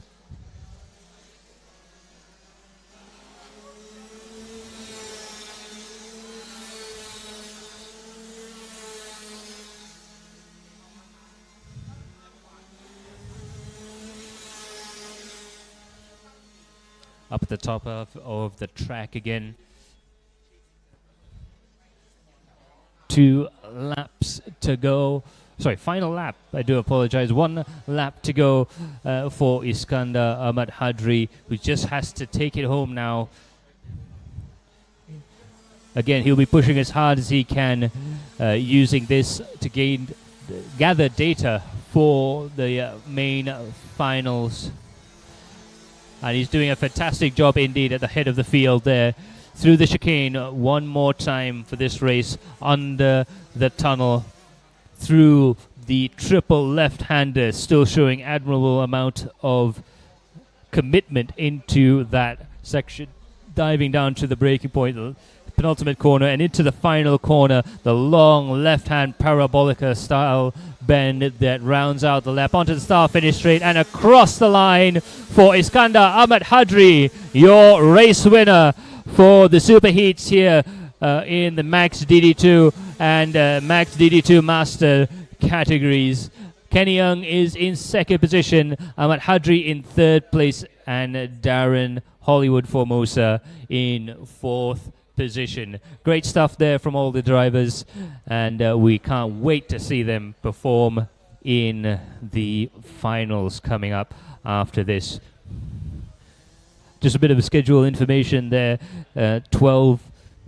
The finals will start at 12:25 with the Micro Maxes, followed by the Mini Max, Max DD2 and DD2 Masters, Junior Max and Senior Max and Senior Max Masters. But that is your provisional race results there. Iskandar Ahmad Hadri in first place, Kenny Ng in second, Ahmad Hadri Harris in third position, and Darren Hollywood Formosa in fourth place. That's right. So we have the lap chart right over here. You can see that Iskandar has the better of a lap time across the other drivers out there. But Kenny Ng having sporadic great lap times as well, challenging for the lead of the race.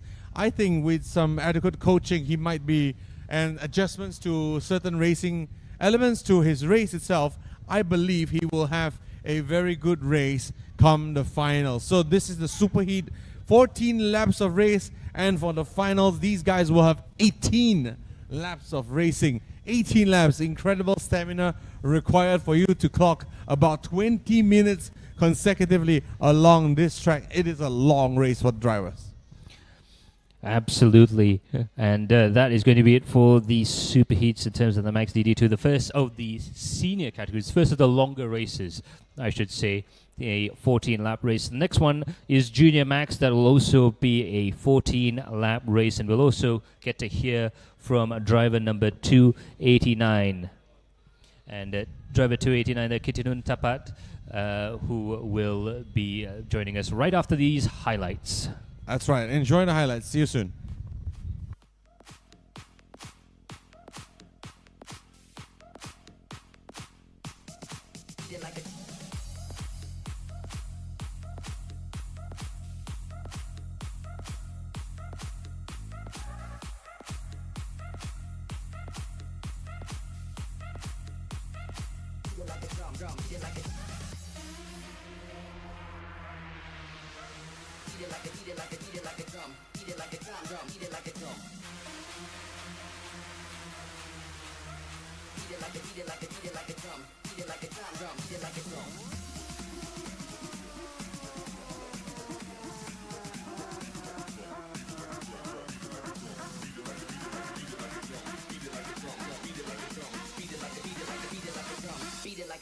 Beat it like a drum.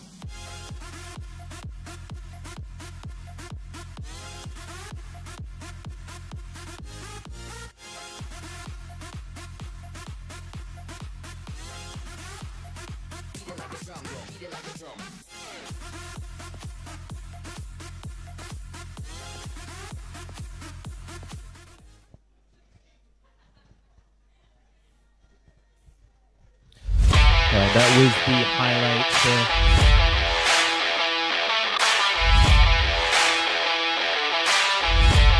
That was the highlights, and now we have the teaser for this Rotax series.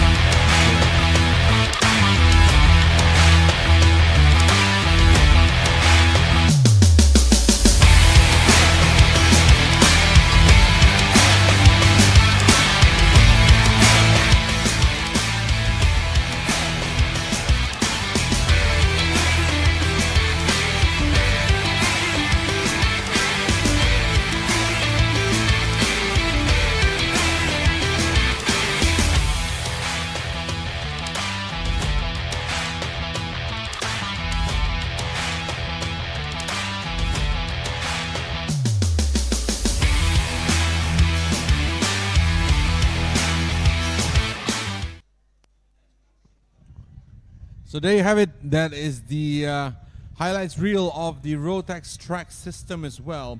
But now, before we start the Junior Max Superheat, we have the opportunity to speak to one of our drivers from kart number 289. That would be Kiti Nun Tapat Bun Yarat Kalin.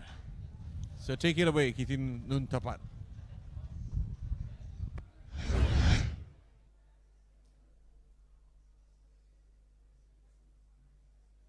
Is Kiti Nanapat Punyarakarin. I'm racing in junior kart. In Heat 1 I NP3 and in Heat 2 NP3. Have a good pace. I feel very good, but I will be P1 today.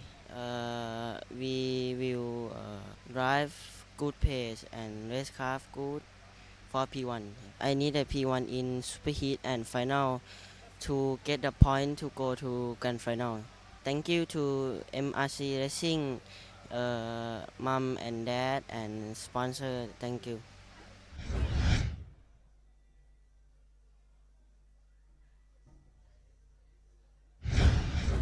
Okay, that is the Junior Max that is about to head up. There's 7 minutes, I believe, on the clock before we head out for the Junior Max category.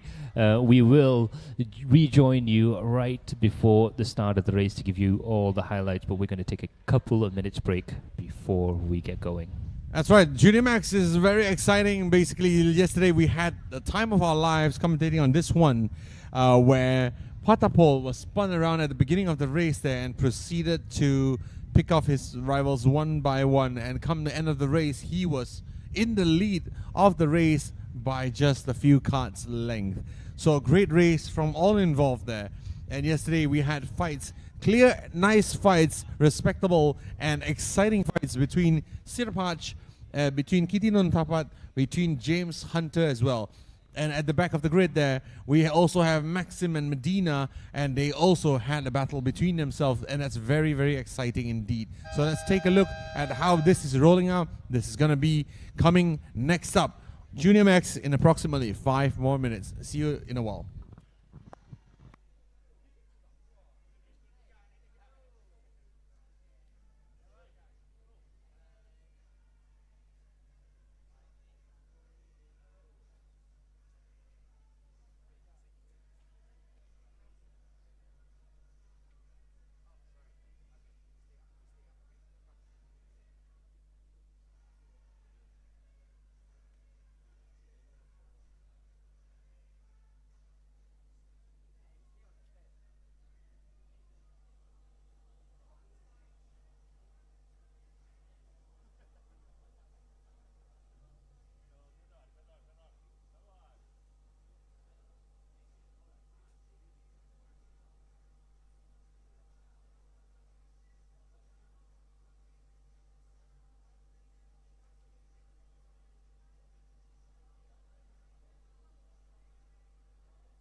Are about to get going with the Junior Max Superheats right now, and we can see the drivers that will be racing there. The grid has changed a fair bit before the published date of this graphic, so we're going to have to send Kelvin down to get a double check on how the grid is looking. Yeah, that's right. So in pole position, man, will be Patapol as well, and followed by Sirpach coming in from the back there. We have Kitinon Tapat, followed by James Hunter, followed by Medina and Maxim as well. So that will be the starting grid of the race. Yes, absolutely. We have a load of guys who are going to be quick in this race as well. You could say that a good half of the field will be looking for a chance at glories. Junior Max is another championship that has implications right the way through there. There have been 20 point scorers throughout the course of Junior Max races. So even though we've only got 6 cars for this particular round, but there has been a whole plethora of drivers. Right now, Patapol is in the lead of the championship with 263 points, with Kitinun Tapat in second place with 236 points. Right now, in third place is Pirapongpan, who is unavailable for the race in round 4 there, but the first two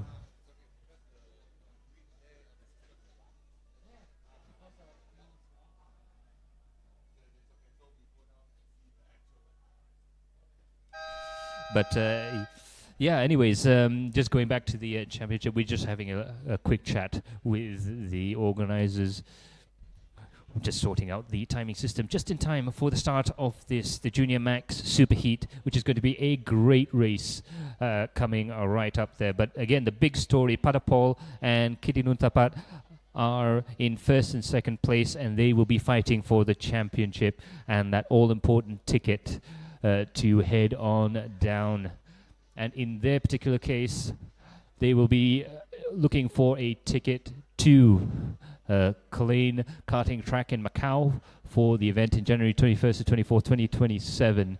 That is going to be a lot of fun indeed. So Junior Max will get 1 ticket to the RMC Grand Finals. I do apologize. So they're actually going to go to the rotaxmaxchallenge Grand Finals in Portimao, Portugal this November 7 to the 14th, 2026. And so, ladies and gentlemen, once again, we have engine start as our guys go out, as our guys and girls go out on track to do battle for the penultimate time at this event. This will be the super heat. This will be the decider for the finals, and this will be where they fix their positions for the final race itself. So it's important for everyone to do really, really well out here. Super heat time. Your leader and pole position man is none other than Patapol Kir Karnasajat and Sate, and followed by 295 Sirapach Ketsuan. And behind them as well, we have Kitinun Tapat. And after that, behind them, we have Medina Zahra Kamaruzaman, followed by James Hunter and Maxim. Yeah, there we go. There we have our two championship contenders there. But of course, the rest of the drivers aren't going to care too much about that particular situation. They're just going to want to go for a race win. Regardless of whether it's a superheat or a final. They are racing drivers after all, and all they want to do is win. They're going 2 by 2, and it's a nice smooth crawl there coming out of the second to last corner. Very slow approach to the start of the race. Yeah, I've said this before, but Patapol looks like a driver that's ready to step up to the next level. He's calm, collected, and he's at the lead of this race, dictating the pace slowly, controlling the entire pack slowly and smoothly so they don't have multiple restarts. Looking good, looking clean as they enter the 2x2 tram lines all the way to the start of the race there. Race directors looking at them there. The lights are on, the lights is off. We're green, racing. And here we go. Sirapach Ketsuan on the inside there trying to overtake Patapol there, but make no mistake, he is not getting there. Patapol has an incredible start and holds the lead in front of Sirapach, followed by Kitinun Tapat there. At the back there, we have the rest of the grid forming up as well. James Hunter losing 1 position, but making it up again here on the inside is Medina Zahra, taking 4th position, from Maxim here. And here we go again. Patapol still in the lead with Sirapach in second position, followed by Kitty Nuntapat. P4 is now, oh, there we go. P4 is now Medina Zara as Maxim climbs the curve. James Hunter, P6 now on the attack, on the offensive now on Maxim. Yeah, a little bit of a loss there for James Hunter, but we know he can climb back up the field there. No worries about that. We saw a little bit of contact there. I think it's pretty hard but fair racing from all of the drivers on that opening lap. You're always going to get, whenever you try and race closely in karts, you're always going to get a little bit of that contact. That's just showing how hard everyone's trying, how committed everyone is in order to try and win the race. And there's a lot of people who'd want to win the race. Coming across the line now, we have kart 257, Padapol in the lead with Surapach in second place, Kirino Tapat in third position, and Medina in fourth place, Maxim in fifth, and James in sixth place. All fairly close to each other, split up into groups of 3 each. Now coming up towards the hairpin section, you can see how close Surapach is to Padapol. Coming down towards the braking zone here, they are nose to tail right now, almost driving as one. Coming through the vestigial S section into the hairpin. Now it's the drive out of here that's going to set up the pass for the end of the straight. Coming down towards the braking zone here, they go hard on the brakes, not quite close enough to do anything there. You can hear the tires howling. They are absolutely on the limit of grip. Coming up to the chicanes now, hard on the brakes, and through the chicanes there you can see the dips, left, right, right, left, and right again, and under the tunnel they go. And out of the tunnel comes Patapol in the lead, followed by Sirapach, followed by Kitty Nun Tapat as well. And in the back three, we have Medina leading away from Maxim, followed by James right behind him. It looks like it's shaping up to be a move. Maxim on the inside, trying to take the move from Medina. Here comes James Hunter. Here goes James Hunter. He takes the position, and he's in P5 at the moment, attacking Medina now on the straight, pushing her down the straight as they go into turn number 1.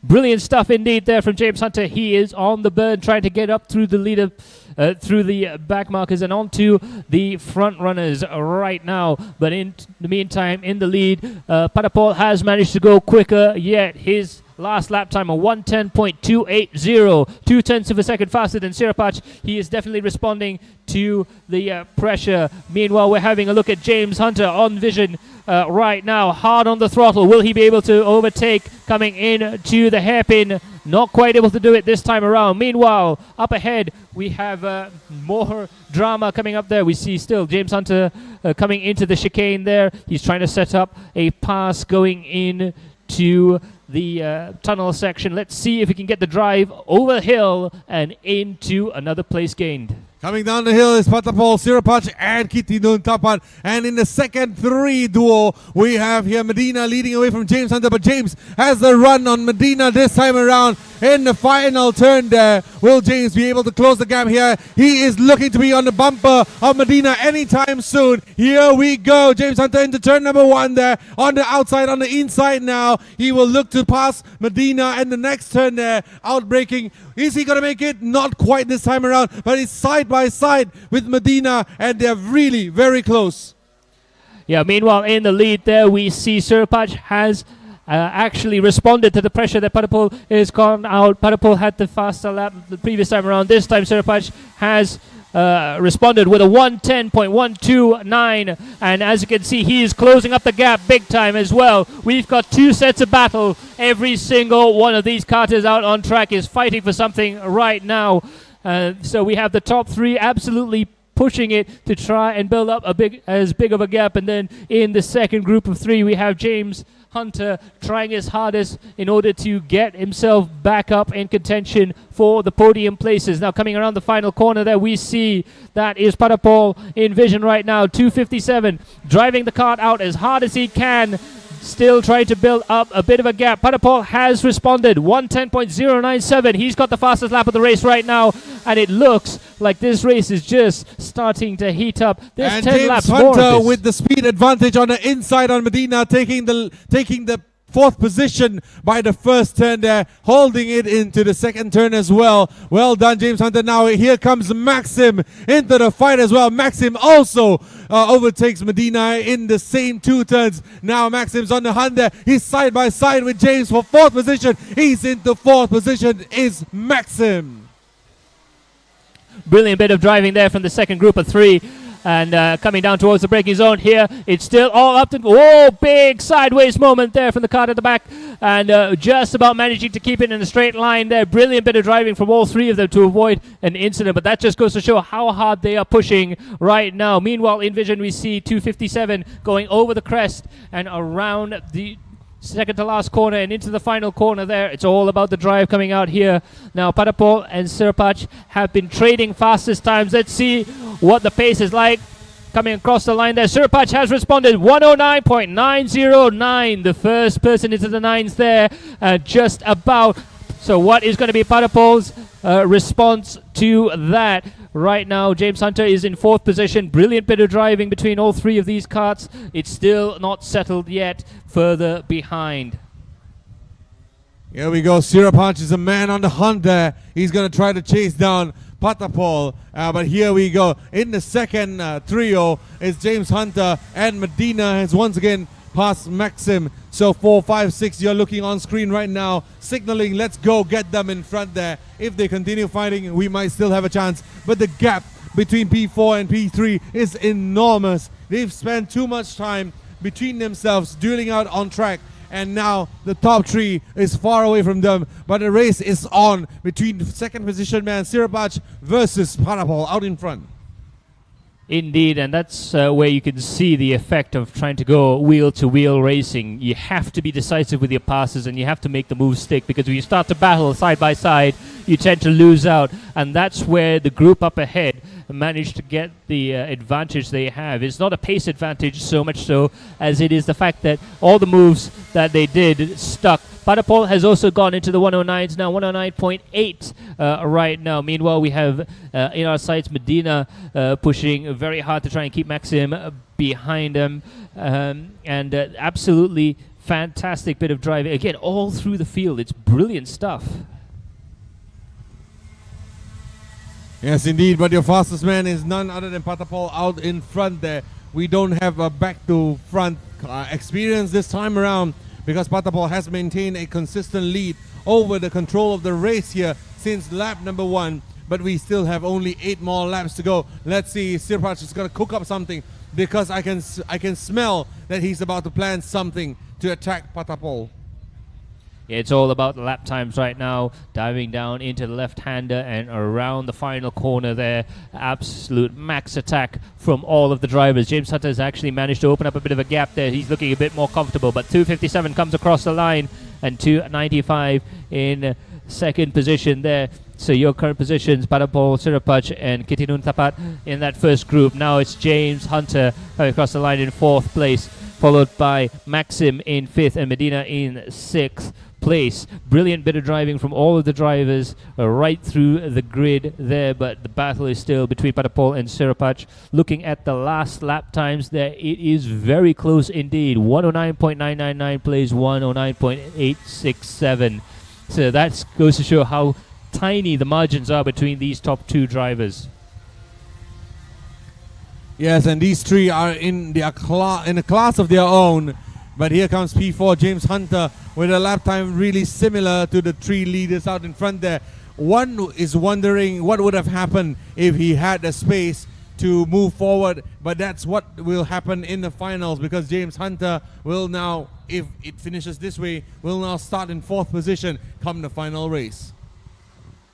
Absolutely, not a terrible place to start, but of course, front row is a lot better.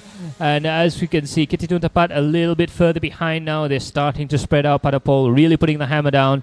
Looking at the lap times there, it does look like Padapol has a 1/10 advantage over Sirapach, at least at this half of the race. 6 laps to go right now. It's a 14-lap race, so even though it is a superheat, not quite the full final, but it is a fairly long race, projected to last about 25 minutes. And it just goes to show the level of commitment these drivers have. It's not really a sprint, even if it is categorized as such. You do have to have the endurance, you do have to have the planning, the forethought, in order to actually run the race at the fastest pace possible. Coming down towards the braking zone here into the chicane.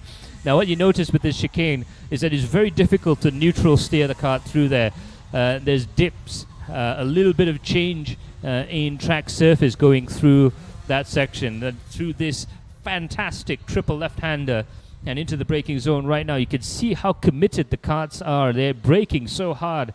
They're virtually turning the karts on the brakes coming out of the final corner here. Let's have a look at the lap times as they come across the line. Padapol's gone quicker still. 109.782, and that plays a 109.964 from Sirapach. So definitely Padapol has the hammer down right now, and Kititun Tapat is getting further behind there in third place. That's right. And as of now, the lap times are tumbling. Everyone is getting quicker and quicker. Your fastest driver right now is Patapol in P1 with a lap time of 109.782. But following him is Pisirapach with 109.96. And Kititun Tapat and James Hunter essentially doing the same lap times over the last lap. And here we go. Maxim and Medina in another race of their own at the back of the grid. Yeah, absolutely. To be fair to them, they are still going very quickly out there. It just goes to show that the level that the front runners are at is just absolutely amazing right now. But as you can see, the gaps are starting to open up. 5 laps to go. It's going to have to take a big push from Sirapach in order to change the state of the race right now. We're coming across the line. Padapol's gone quicker still. 109.8 from 6.84. He's almost starting to lap as quickly as some of the drivers at the back half of the senior field at this rate. Sirapach there in second position. He's dropped off the pace a little bit, 110.2. So he might have had a little bit of a mistake or a problem there. Kititun Tapat managing a 109.9, and so has James Hunter. They are also in lockstep in terms of pace. That's right. So 4 more laps to go. It looks like we are settled in to a mid-phase of the race where everything is status quo at the moment, with Patapol leading the way. Sirapach trying to attack for the longest time now for the past 10 laps, but eventually he has to concede that Patapol has the pace to just pull away from him anytime he comes close.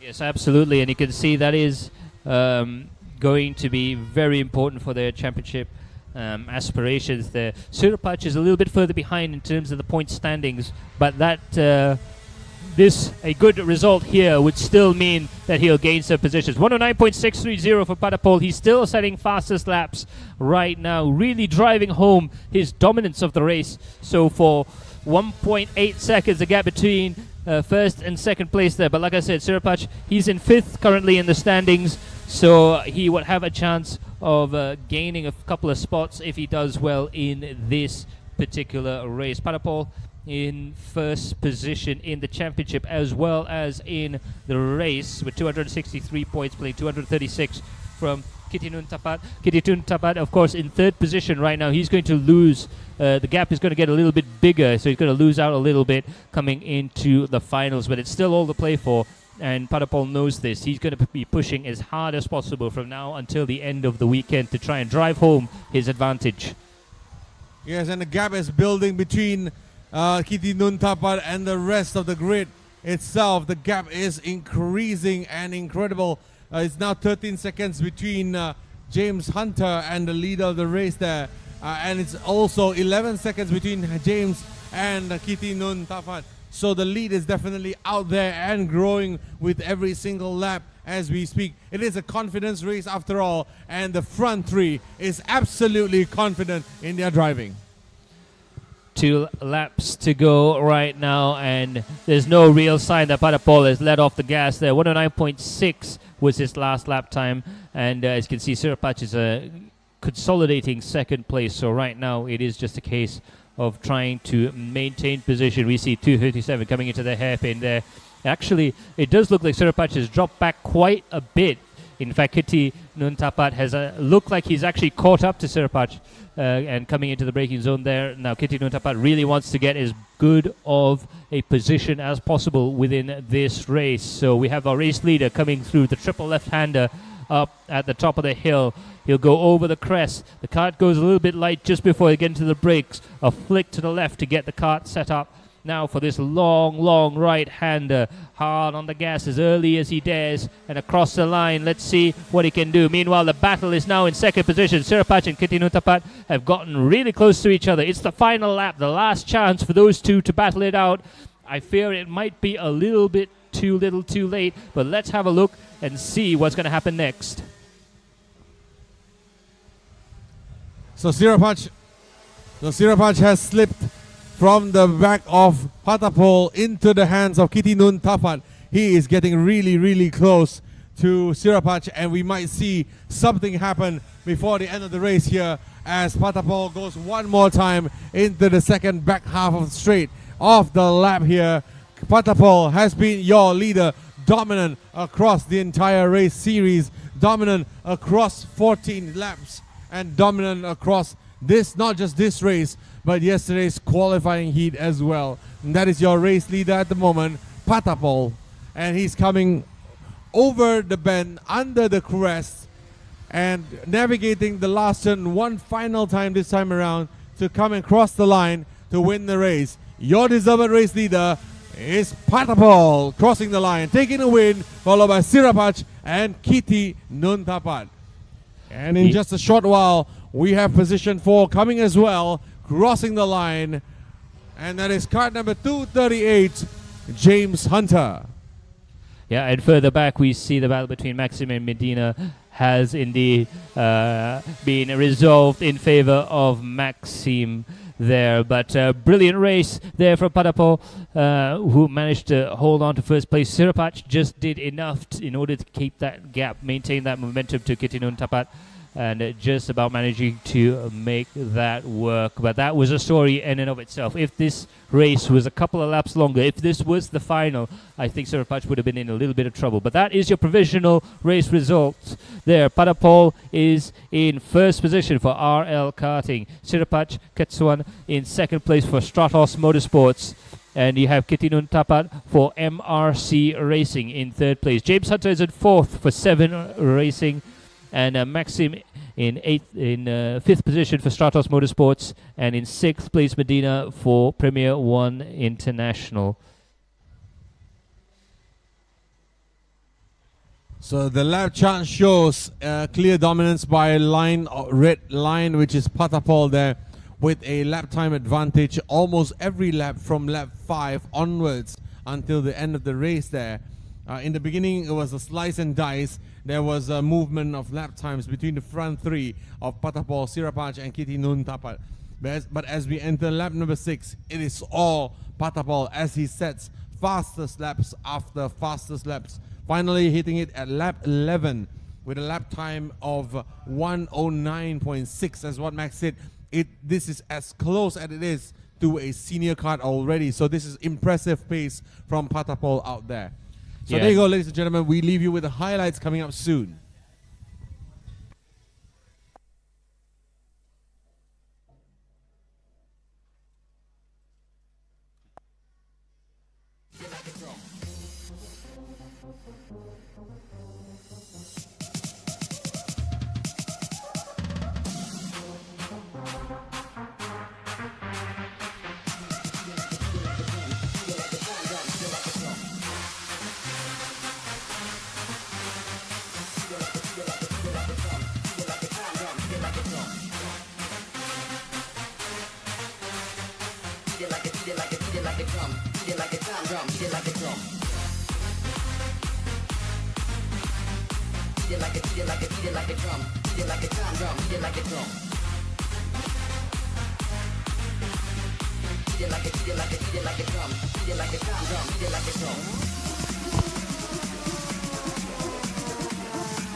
Beat it like a drum, beat it like a drum.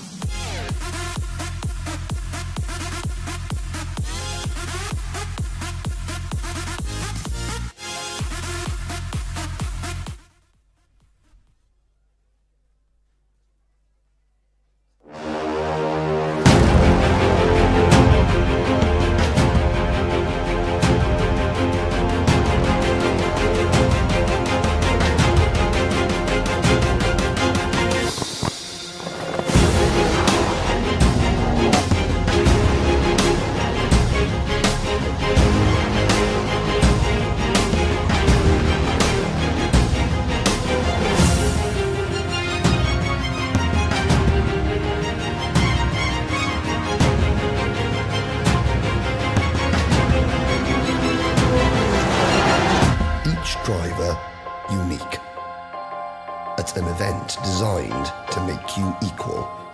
Because you are number one.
We are back with a few more minutes to go there, 4 minutes to go before the start of the Senior Max and the Senior Max Masters, the last super heat of the event. And just to let you guys know, we will follow this race till the end. Then at 11:40, we will take a quick break for about 40 minutes because all of the marshals and everyone working behind the scenes would like to have a spot of lunch. And we will be back with Micromax at 12:25 right after this race. So do stay tuned, and we'll bring you all of the action live from lights to flag. Starting right now with this, the Senior Max Super Heat. Yes, it's going to be exciting right over here because we're going to have a lot of action here. As yesterday we've seen this group, the biggest group of drivers that we have here, 10 or 11 drivers depending on if we have one more entry as well. However, all I want to say is that we do have we've had an interesting grid over here. We've had the fastest lap set by Panu Stimonko, but at the moment Panu is the leader of the championship, but he has yet to win a race this time around. He has not yet won any of the qualifying races, but he has the pace. You can see that Panu has the pace. He has had fastest lap in 2 of the previous sessions, and that from on our side here, Kian Shah is also one of the guys that is really very quick there. But as of now, the standings is at that. The standings show that Panush Temonkol is the leader of the senior max standing, and followed by Shun Sekiguchi and followed by Aracharat. Kian Shah and Krish Gupta is only a smidge behind, and Eason Singh, although he did not join round 3, he is still in P6.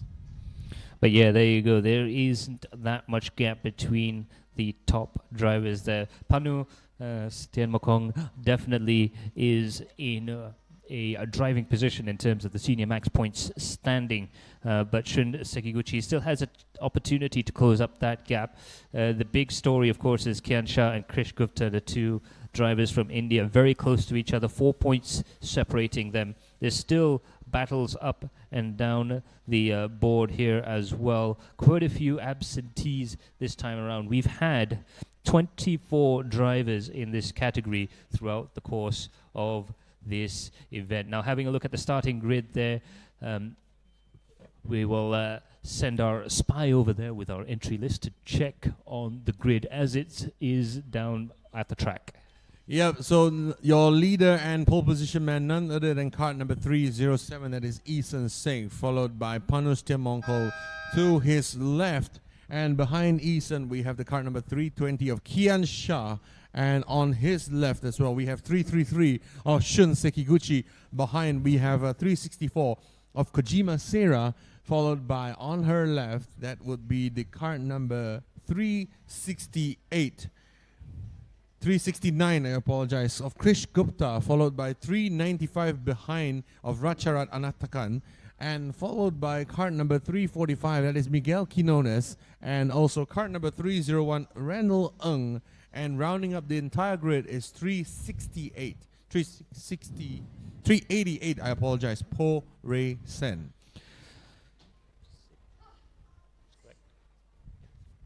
So there you have it, as it is from the provisional into the grid right now. So I'm guessing there's no penalties to report on the rest of it. Right now we have the drivers coming out on to their formation lap. This will be the last time we do the abbreviated style of start. They will go directly into a formation lap, straight into the race start. But so far, we've got a fantastic grid right now. Eason, very quick indeed.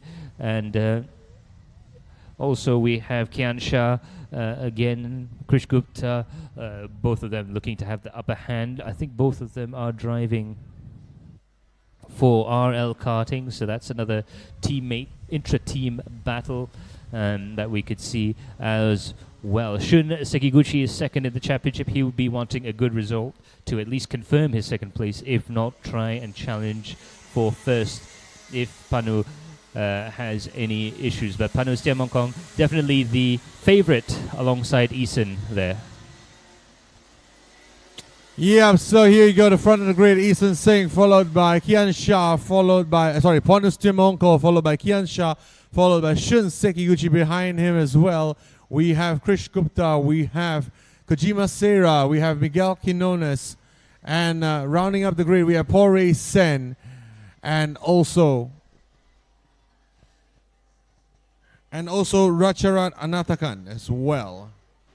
So there we go. The drivers are going to go a little bit slower. They're going to go to 2x2 a little later than we've seen the other categories there, but these senior guys should be able to get themselves squared away in plenty of time. A nice moderate pace to go around the final corner. Let's have a look if we can get a clean start. Here's hoping. Eyes are on the lights. The cars are in the tram lines. The revs build up, and it's go, go, go, coming down towards the first corner there. They're side by side, 2x2, really fighting the karts right now, going through the bumps. High-speed stuff coming into first position there. And look at that. We're going side by side. We're going a challenge for the lead. It looks like 333. Shun Sekiguchi managing to get up into first place. Oh, there's a contact. There's contact. But the driver's managing to keep it in a straight line afterwards. We still have a whole group of drivers there, but that might be leading into the advantage of Shun, who's managed to get himself up into the lead there. Meanwhile, further back, we have 302. Panu is still in second place. There's still a fight on for third place between practically half the entire entry list now coming into the braking zone for the chicane. Absolutely incredible, spectacular stuff.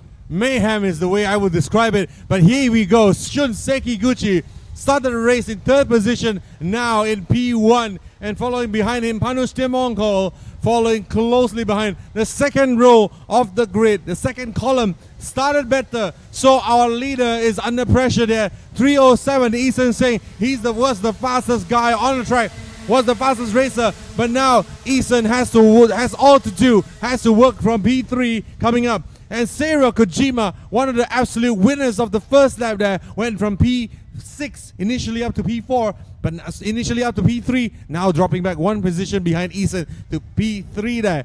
Krish Gupta rounds up P5. That is impressive stuff from Seira, managing to get herself up into a fantastic place. Meanwhile, we're having a look at the leaders. Again, two groups of three coming up now. Coming into the braking zone, into the back straight there. Shun Sekiguchi is in the lead, but Panu is definitely putting a foot down right now in third place. Third, fourth, and fifth, very close to each other right now. It's very difficult to call with one lap run. And coming into the second lap run right now, the gaps are ebbing and flowing a lot. The drivers are still trying to get into rhythm. And you can see that there's been a little bit of issue with the drivers trying to get a rhythm there. Sometimes they're opening the gap, sometimes they're closing the gap. Meanwhile, we're having a look at that little battle there. It looks like we could have a change in position coming into the first sector. Yeah, it looks like Shun Sekiguchi had a big error the last lap. He lost 6/10 on that lap alone. Here we go, Panush Timonko on the inside there, going for the lead of the race, and he gets it. Brilliant move there, just having to be absolutely confident on the brakes there, but it looks like Shun Sekiguchi isn't going to leave without a fight there, going side by side, clobbering over the curves. That slowed him down massively. He's dropped down to third place. He's now going to go side by side, reclaims second position, and now the hunt is on between himself and Panu. Both go defensive, coming into the braking zone there, just about managing to hang on to it, but they're going to go side by side. Shun Sekiguchi fighting for second position, coming into the chicane there, just about managing to slide the kart up into second place. Amazing stuff there. He was in a lot of trouble, but he managed to extricate himself with absolute class. That was great defense from Shun Sekiguchi there, applying the block pass on Eason there. He had every right to every single inch of track on that road itself. But here we go, the replay on Panush Timonko. We were saying that he has been really quiet this time around, setting fastest laps, but not making the moves on track. He's proven us wrong. Panush Timonko with a great move on the inside of Shun Sekiguchi for the lead of the race. Yes, indeed, but it's not over yet. As you can see, the gaps are absolutely minuscule between the top five right now. Any incident, any mistake, even a slight sideways moment could bring the fight right back up, bring the temperature of the fight right back up again. We're coming down towards the back straight into the braking zone there, and it looks like Panu's got a slightest of advantage, a hair of an advantage compared to the rest of the drivers behind him. Shun still pushing hard there. You can hear the drivers, a single input of the throttle. They are absolutely committed from the start of the corner all the way to the end, and absolute class from these guys as well. You'll never see karting as good as this anywhere else this weekend, I can tell you that much. Over the crest and into the braking zone, and neatly through. The drivers are now starting to get into a rhythm. It's going to be a battle from this lap onwards to see who's got the better pace. Right now, it's advantage Panu. Panush Timonko, fastest lap out there. He is a man on the charge here. He's just turned on his turbos and flew off into the distance. There is Panush Timonko as Shun Sekiguchi now falls under attack by Eason Singh. Eason was very fast, very quick, and I think he will be doing all he can to try to take that position back from Shun Sekiguchi, which leapfrogged him during the first lap itself. But here comes, in the background, you will see the RL duo of Krish Gupta and Kian Shah slowly but surely making their way up there into the podium positions as well. Yeah, absolutely. Those two drivers have been caught in a season-long battle, in the point standings, and it always seems to be the case that they end up racing nose to tail throughout the course of the championship. They are just behind the top three right now, and I'm betting you that they would want to try and catch up and try and put some moves on the podium place drivers. But right now, it's positions unchanged in the top three. Panu Siamongkong in first position, Shun Sekiguchi in second, Eason Seng in third. Kian Shah has gone fastest of all, 107.736, fastest lap from Kian Shah. So he's starting to make the moves out on track there. He's going to start pushing hard. He wants that podium position. He wants those points, and he definitely wants to be up there with the big boys.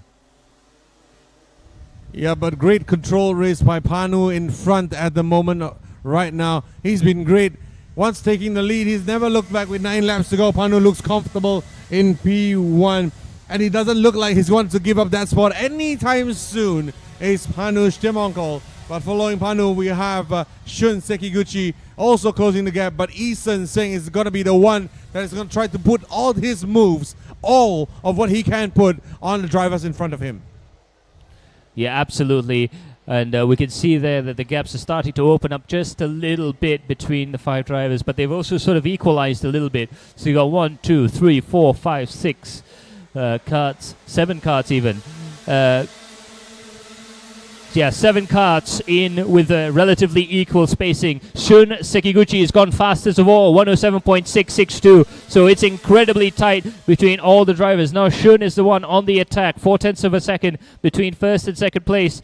And he's definitely closed up the gap a little bit. He's gained a bit of confidence under the brakes there, and he's using the twistier part of the track to his advantage in closing up the gap coming through this very, very technical section there. It's all about flawless execution, getting into and out of the corners as good as possible.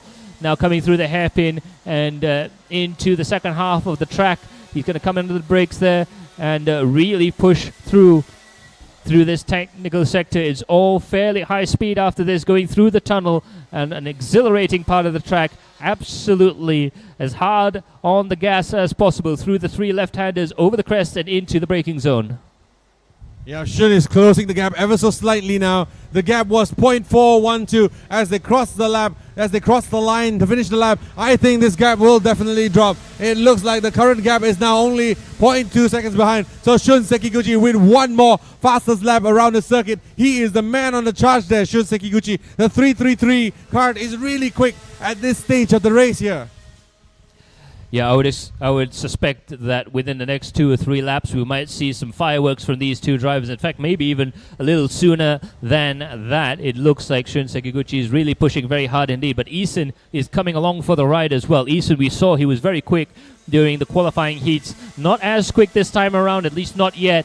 But maybe he's just biding his time, making sure that his tires are nice and fresh for the attack later on in the race. 7 laps to go, and these tires do take a lot of punishment, but fair play to the Mojo guys.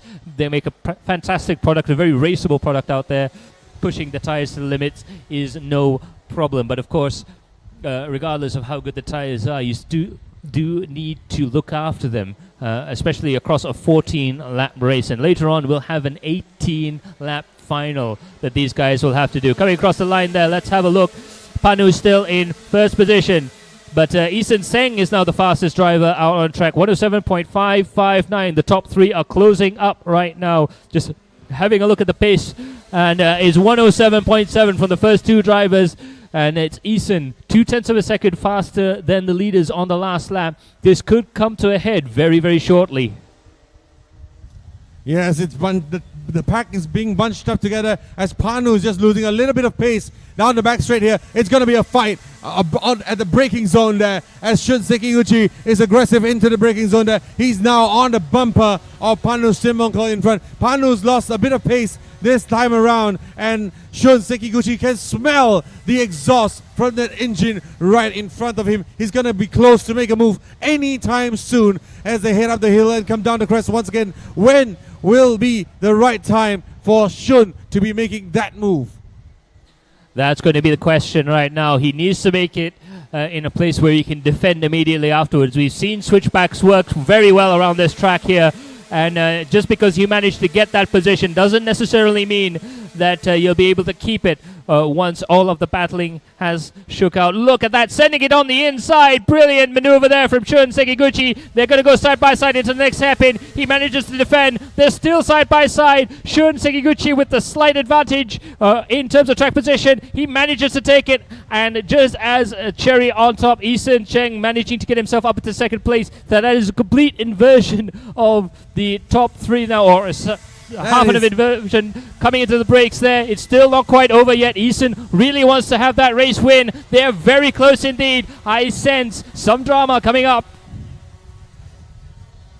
Yes, and here out on track there, we have a 4-cart bunch up there as now Shun is being attacked by Eason. That's definitely not part of the plan there. I think part of the plan was to keep Panu in between himself and Eason, but now Eason is on the move and Eason is attacking Shun Sekiguchi.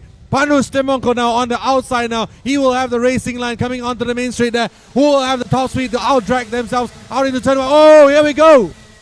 We are snaking, we are shimmering, we are nose to tail coming to the braking zone there. There's going to be fireworks into this braking zone. Big sideways moment there from Shun Sekiguchi, just about managing to hang on to it. And now it's a 4-cart battle for the lead with 4 laps to go. They go side by side coming into the hairpin. Not quite fast enough to do that. Easton's looking to the left, looking to the right, trying to find a hole to go through now. It's the fast left-hand king coming into the back straight.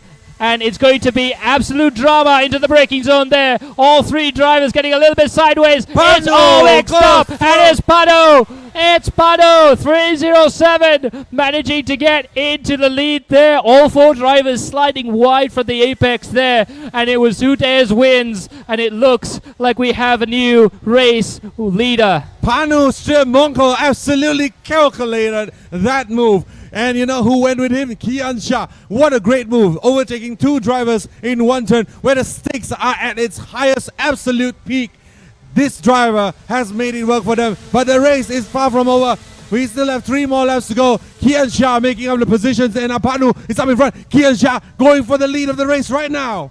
That would be absolutely sensational. Sending it on the inside. Just about managing to hang on. They're side by side. He's got the advantage. Left-hander. And he's managed to open up a gap. That is Kian Shah. Kian Shah now in the lead of the race. What an amazing last couple of moments from the race there. It just goes to show how unpredictable racing at this level is. And here we go, Kian now in the lead. Shun Sekiguchi now back into P2 as he squeezes out Panu Stemonko. Eason Singh takes the opportunity to now take P3. He will have a good starting grid for the next race. But Kian Shah is the man that is leading the race with 3 more laps to go. 3 more stressful, high-intensity moments there. The race is far from done. Absolutely. And there's 7 carts in that train right now. And trust me, all 7 of them have a chance at winning the race right now. You can see how quickly, how suddenly things can change in kart racing. You're coming across the line now. Kian Shah in first position. Shun Sekiguchi in second place. Eason in third position. And Panu in 4th place with Kojima Saira in 5th position. Krish Gupta in 6th place and Racharat in 7th. They've just about calmed down a little bit, but Kian Shah, what a maneuver there. 2 laps to go, and he's got a little bit of a gap between himself and Shun Sekiguchi. Now, I know Shun has the pace to challenge, but it's one thing to catch, another thing to overtake. Yes, and Kian Shah, once again, definitely my driver of the race there. He was opportunistic, he was calculated, and he was calm. Took 2 positions in the lap before, and the next lap before the last, and then took the lead in the last lap. There is Kian Shah, definitely looking very strong and very good for race win. But Shun Sekiguchi in the 3-3-3, anything but giving up on the race win there is Shun. Absolutely, it's still all to play for as they come around the final bend. They're going to start the last lap of the race now. Hahn on the throttle across the line. Let's see what the pace is like between the other drivers. Kian Shah in first place, Shun in second, Easton third, Panu fourth, Sarah in 5th, Krish Gupta in 6th place. Shun is getting closer. Very, very sketchy on the braking zone there. He is pushing that kart as hard as he can. He's trying to do a qualifying lap right now, whereas Kian Shah is trying to survive Can he hang on? Just a few more corners to go. He's going to try and open up as much of a gap as possible. It's going to be mano a mano coming into the second half of the lap. Shun is having the advantage come the second half of the track here on the back straight. Shun is really close, but he has to try to dive anytime soon. He has only a few more turns to make it happen. In the next one, in the next chicane after the tunnels, he's going to have to dive in and make that move there. If not, he's going to run out of track to try to put that move down on Kian Shah. Absolutely, coming up through the fast triple left-hander. There's really only 2 more places to go. One more is this braking zone here. He's not able to close up the gap, but he does have one more opportunity, the last corner, but Kian Shah covers off the inside line, hard on the throttle. He's going to come across the line there. He is going to take the win. Kian Shah is your race winner right now. Shun Sekiguchi in second and Isan in third. What a race there from Kian Shah. Perfect from start to finish. He took the opportunity when he saw it and he defended well from Shun Sekiguchi. Yes, so Kian Shah, absolute fantastic work there. He started the race averagely, was stuck in P5 for a while, a moment there, then dispatched his rivals one at a time. And the highlight of the race for me was when he queued up right behind Panu Stemongkol, and together with Panu, they overtook Shun and also Isan in one swooping move. So that was the move of the race for me. Kian Shah, your deserving provisional winner. So let me bring you through your provisional finishing list at the moment. Racer number 320, Kian Shah from RL Karting, winning the race in 16 minutes, followed by Shun Sekiguchi of Gold Motorsports Thailand, and followed by Isan Singh of Team Roger Young, followed by Panu Stemongkol of Team Watt Motorsports, and followed by Sarah Kojima of 7 Racing, Krish Gupta, RL Karting number 6, Racharat Anathakan in representing WK Motorsports P7, Miguel Quinones DRQ Motorsports P8, Randall Ng RL Karting P9, and Po Ray Sen representing Stratos P10. Indeed, and you can see there from the lap time charts that Kian Shah did eventually have the pace advantage, but you see the little blip between lap 9 and lap 12, and that's when the chaos reigned there, especially coming into the back straight and that hairpin. That maneuver there, I was quite fearful that the drivers might end up in a little bit of an incident. You saw all 4 karts slide out towards the outside of the bend. They were pushing as hard as possible, and they just about managed to outbrake each other almost as a group into that corner. But fair play to Kian. He saw the opportunity, he took it, and he managed to walk away with the victory, and he drove the point home as well, keeping the gap with Shun despite Shun's better pace in the last 2 laps there. So now we're going to go over to the highlights of the race, and we'll see you all very, very shortly.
drum. Beat it like a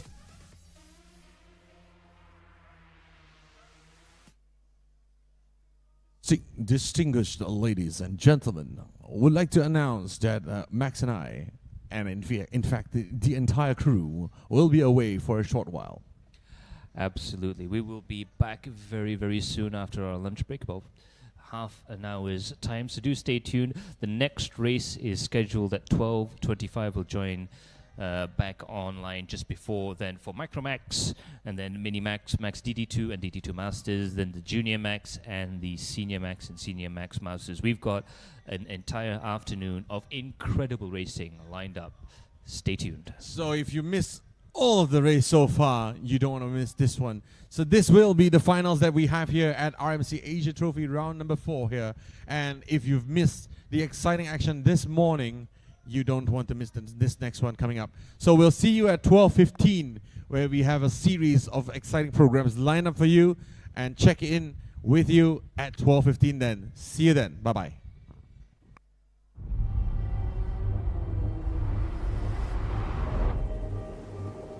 Why do you come here? Is this your career? Or is it all about fun? A chance to get away and leave it all behind?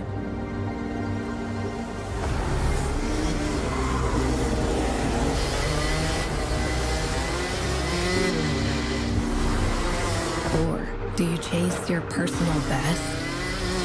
Challenging yourself over and over again. Why do you come here? Maybe you're here to collect moments. Good ones. And not so good ones. Or you can't afford mistakes because you want that victory.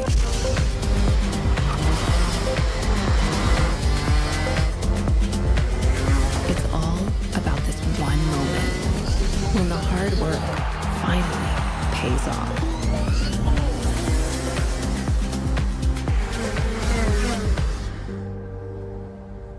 This is the place that brings us closer to the people who share our story. Whoever we are, Whatever we're here for, racing is who we are.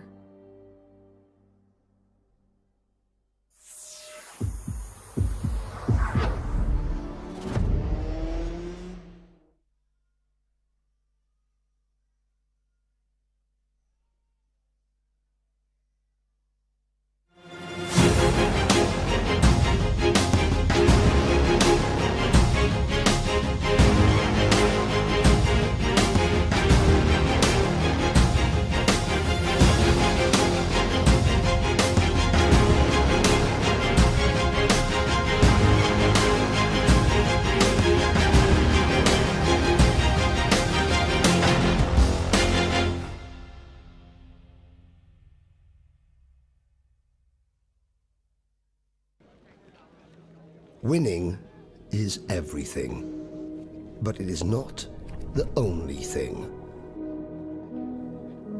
384 champions, a rainbow of colour, hope and pride. It changed my whole life, and there's no other event in the world like it. I love it. It's part of my life. Bahrain unfolds before them, a floodlit ocean of sand under an ink-black sky, a roller coaster of tarmac and emotion.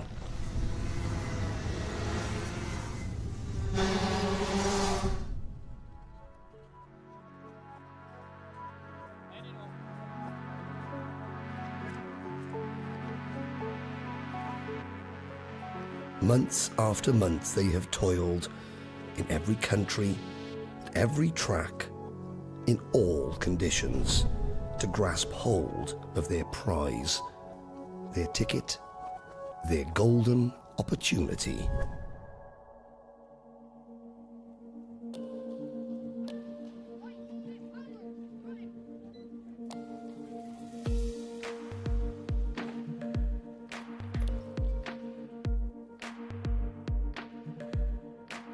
Behind each contender, the love, the drive, the joy and heartache is shared equally.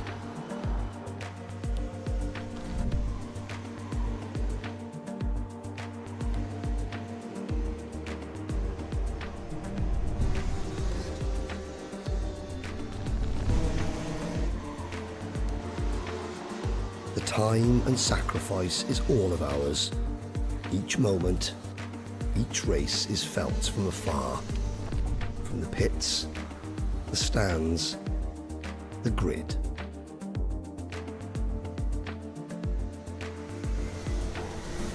It put hairs on your arms, you know. It's such an emotional experience for everyone. Win, lose or draw, there's such a passion for it. The moment arrives. Summon every sinew and go for broke. If you don't take your opportunity, a rival will.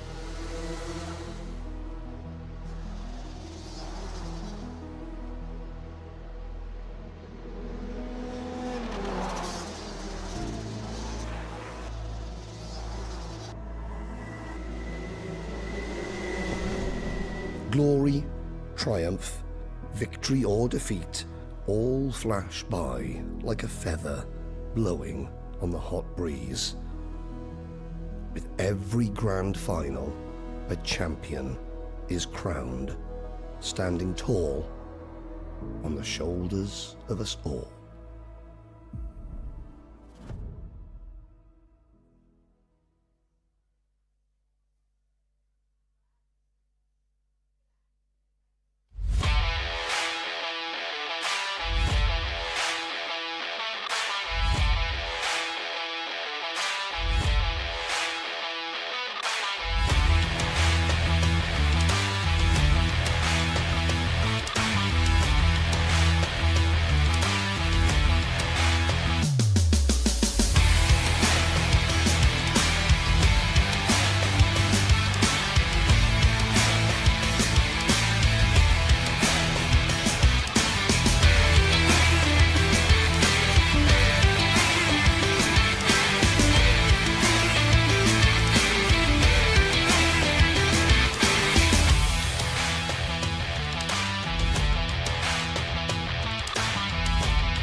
this your career? Or is it all about fun? A chance to get away and leave it all behind?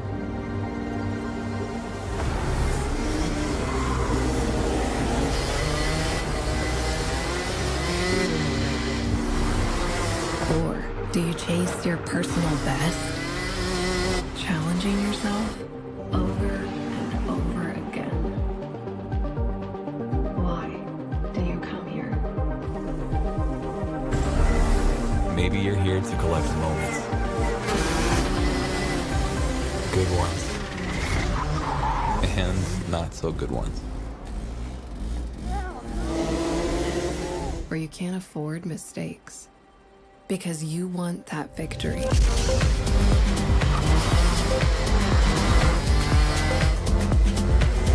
It's all about this one moment when the hard work finally pays off.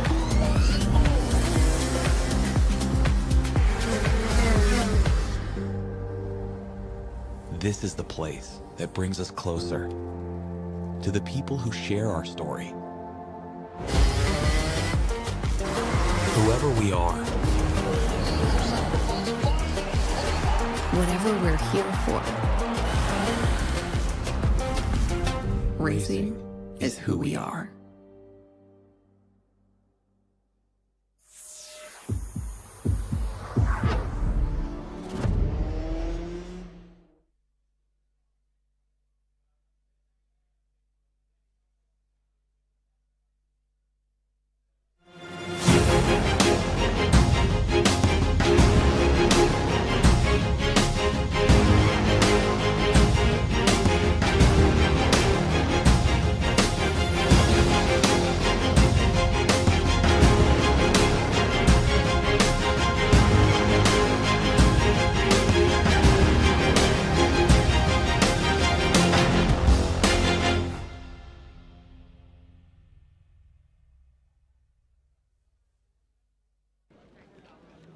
Winning is everything, but it is not the only thing. 384 champions, a rainbow of colour, hope and pride. It changed my whole life. And there's no other event in the world like it. I love it. It's part of my life. Bahrain unfolds before them, a floodlit ocean of sand under an ink-black sky, a roller coaster of tarmac and emotion.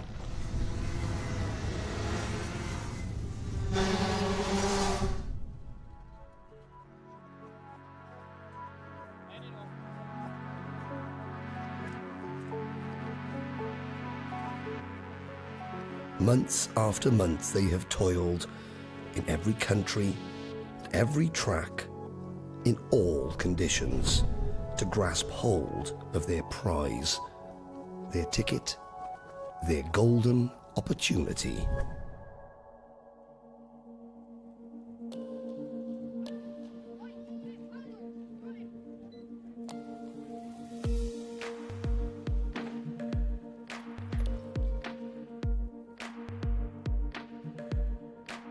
Behind each contender, the love, the drive, the joy and heartache is shared equally.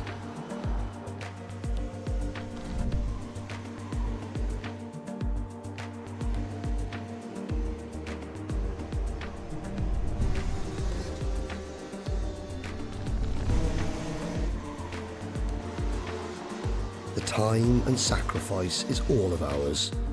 Each moment, each race is felt from afar, from the pits, the stands, the grid.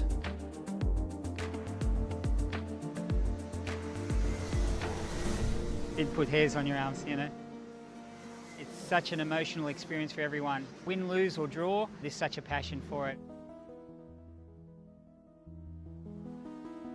The moment arrives. Summon every sinew and go for broke. If you don't take your opportunity, a rival will.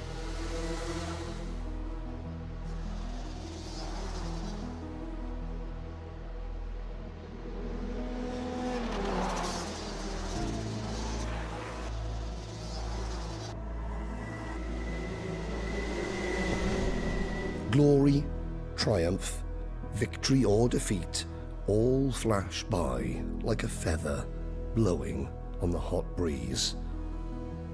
With every grand final, a champion is crowned, standing tall on the shoulders of us all.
Driver unique.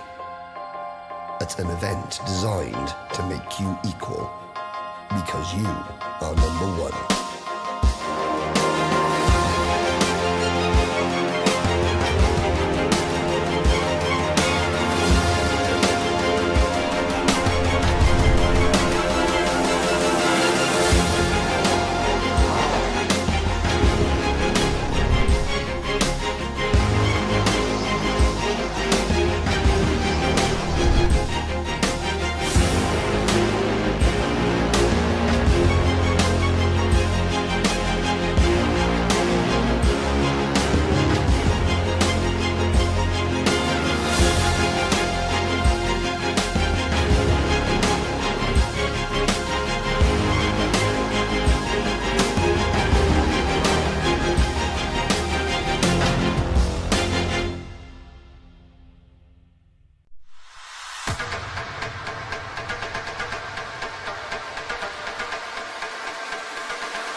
Why do you come here?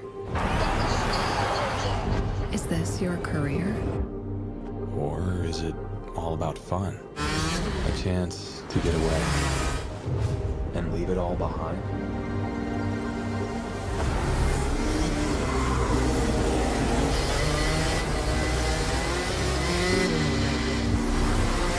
Or do you chase your personal best, challenging yourself over and over again?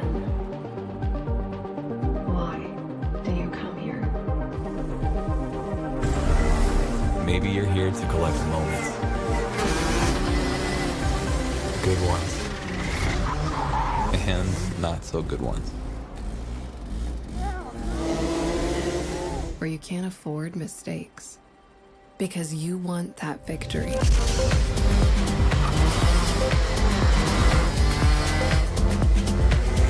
It's all about this one moment when the hard work finally pays off.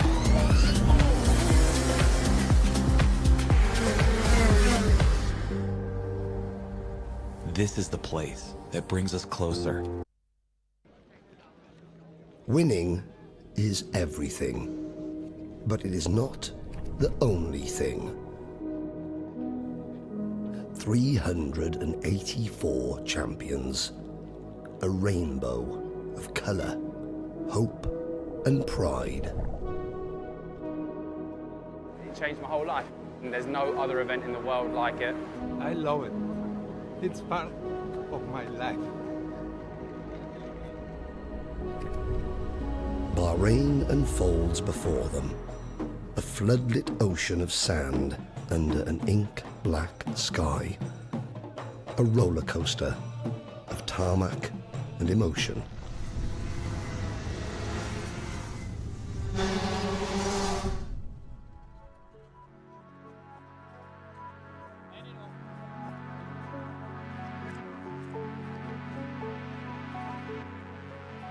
Months after month they have toiled.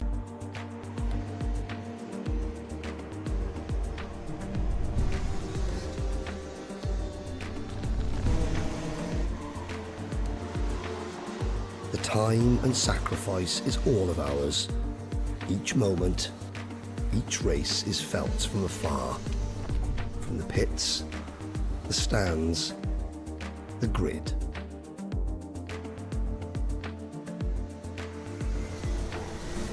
It put hairs on your arms, you know. It's such an emotional experience for everyone. Win, lose or draw, there's such a passion for it. The moment arrives. Summon every sinew and go for broke. If you don't take your opportunity, a rival will.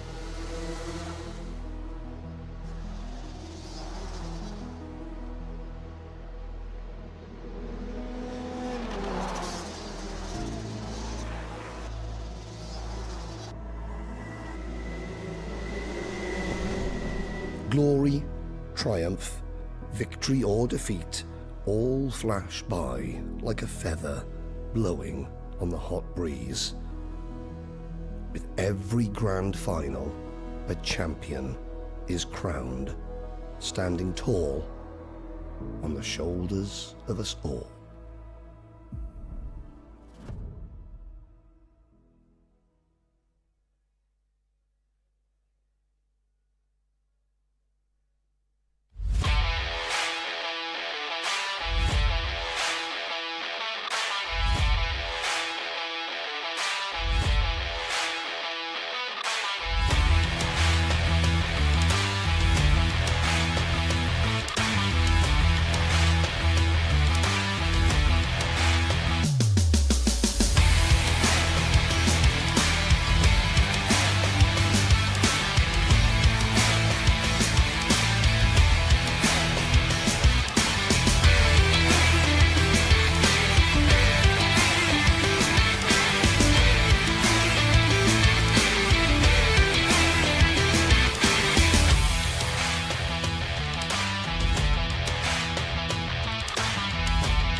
unique.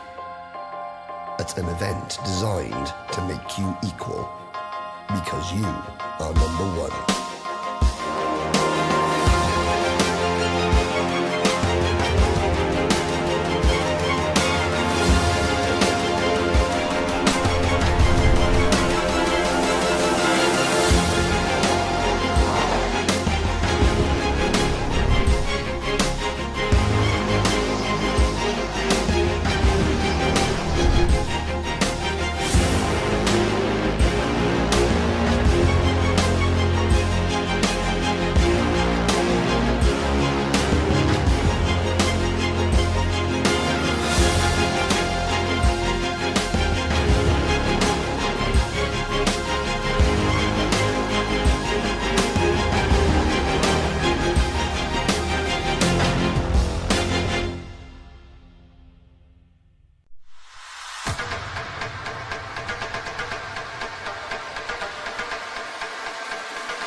Why do you come here? Is this your career? Or is it all about fun? A chance to get away and leave it all behind?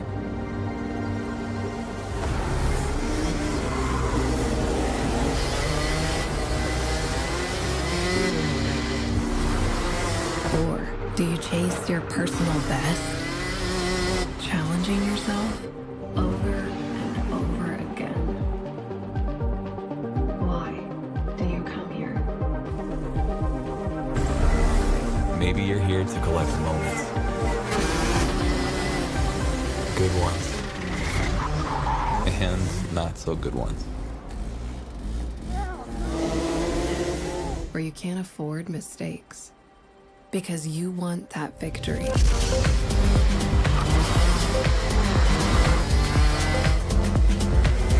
It's all about this one moment when the hard work finally pays off.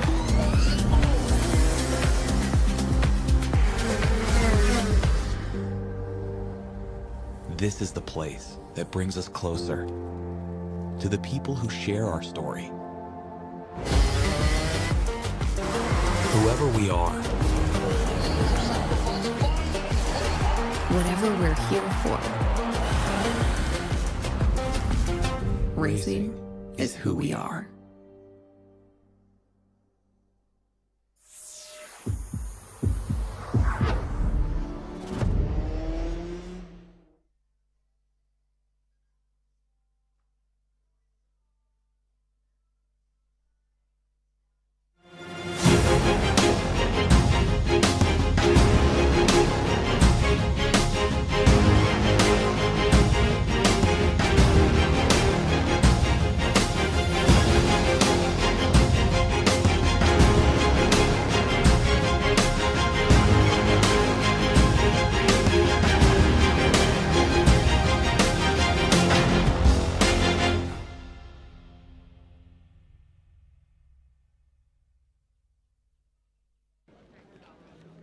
Winning is everything, but it is not the only thing.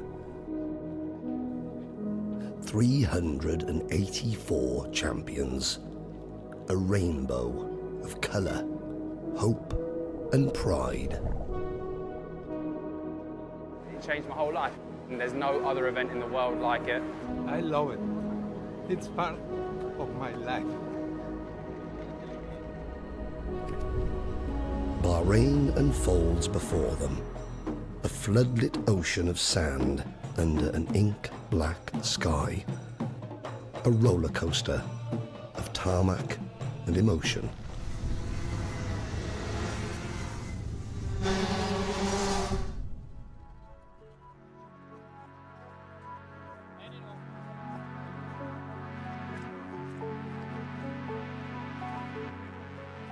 Months after month they have toiled in every country, at every track, in all conditions, to grasp hold of their prize, their ticket, their golden opportunity.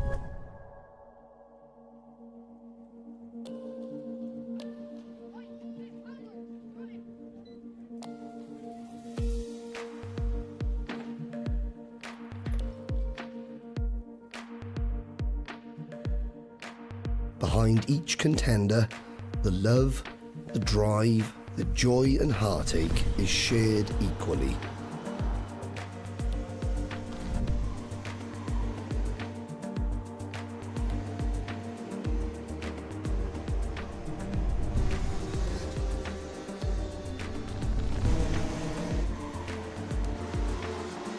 The time and sacrifice is all of ours. Each moment, each race is felt from afar, from the pits, the stands, the grid.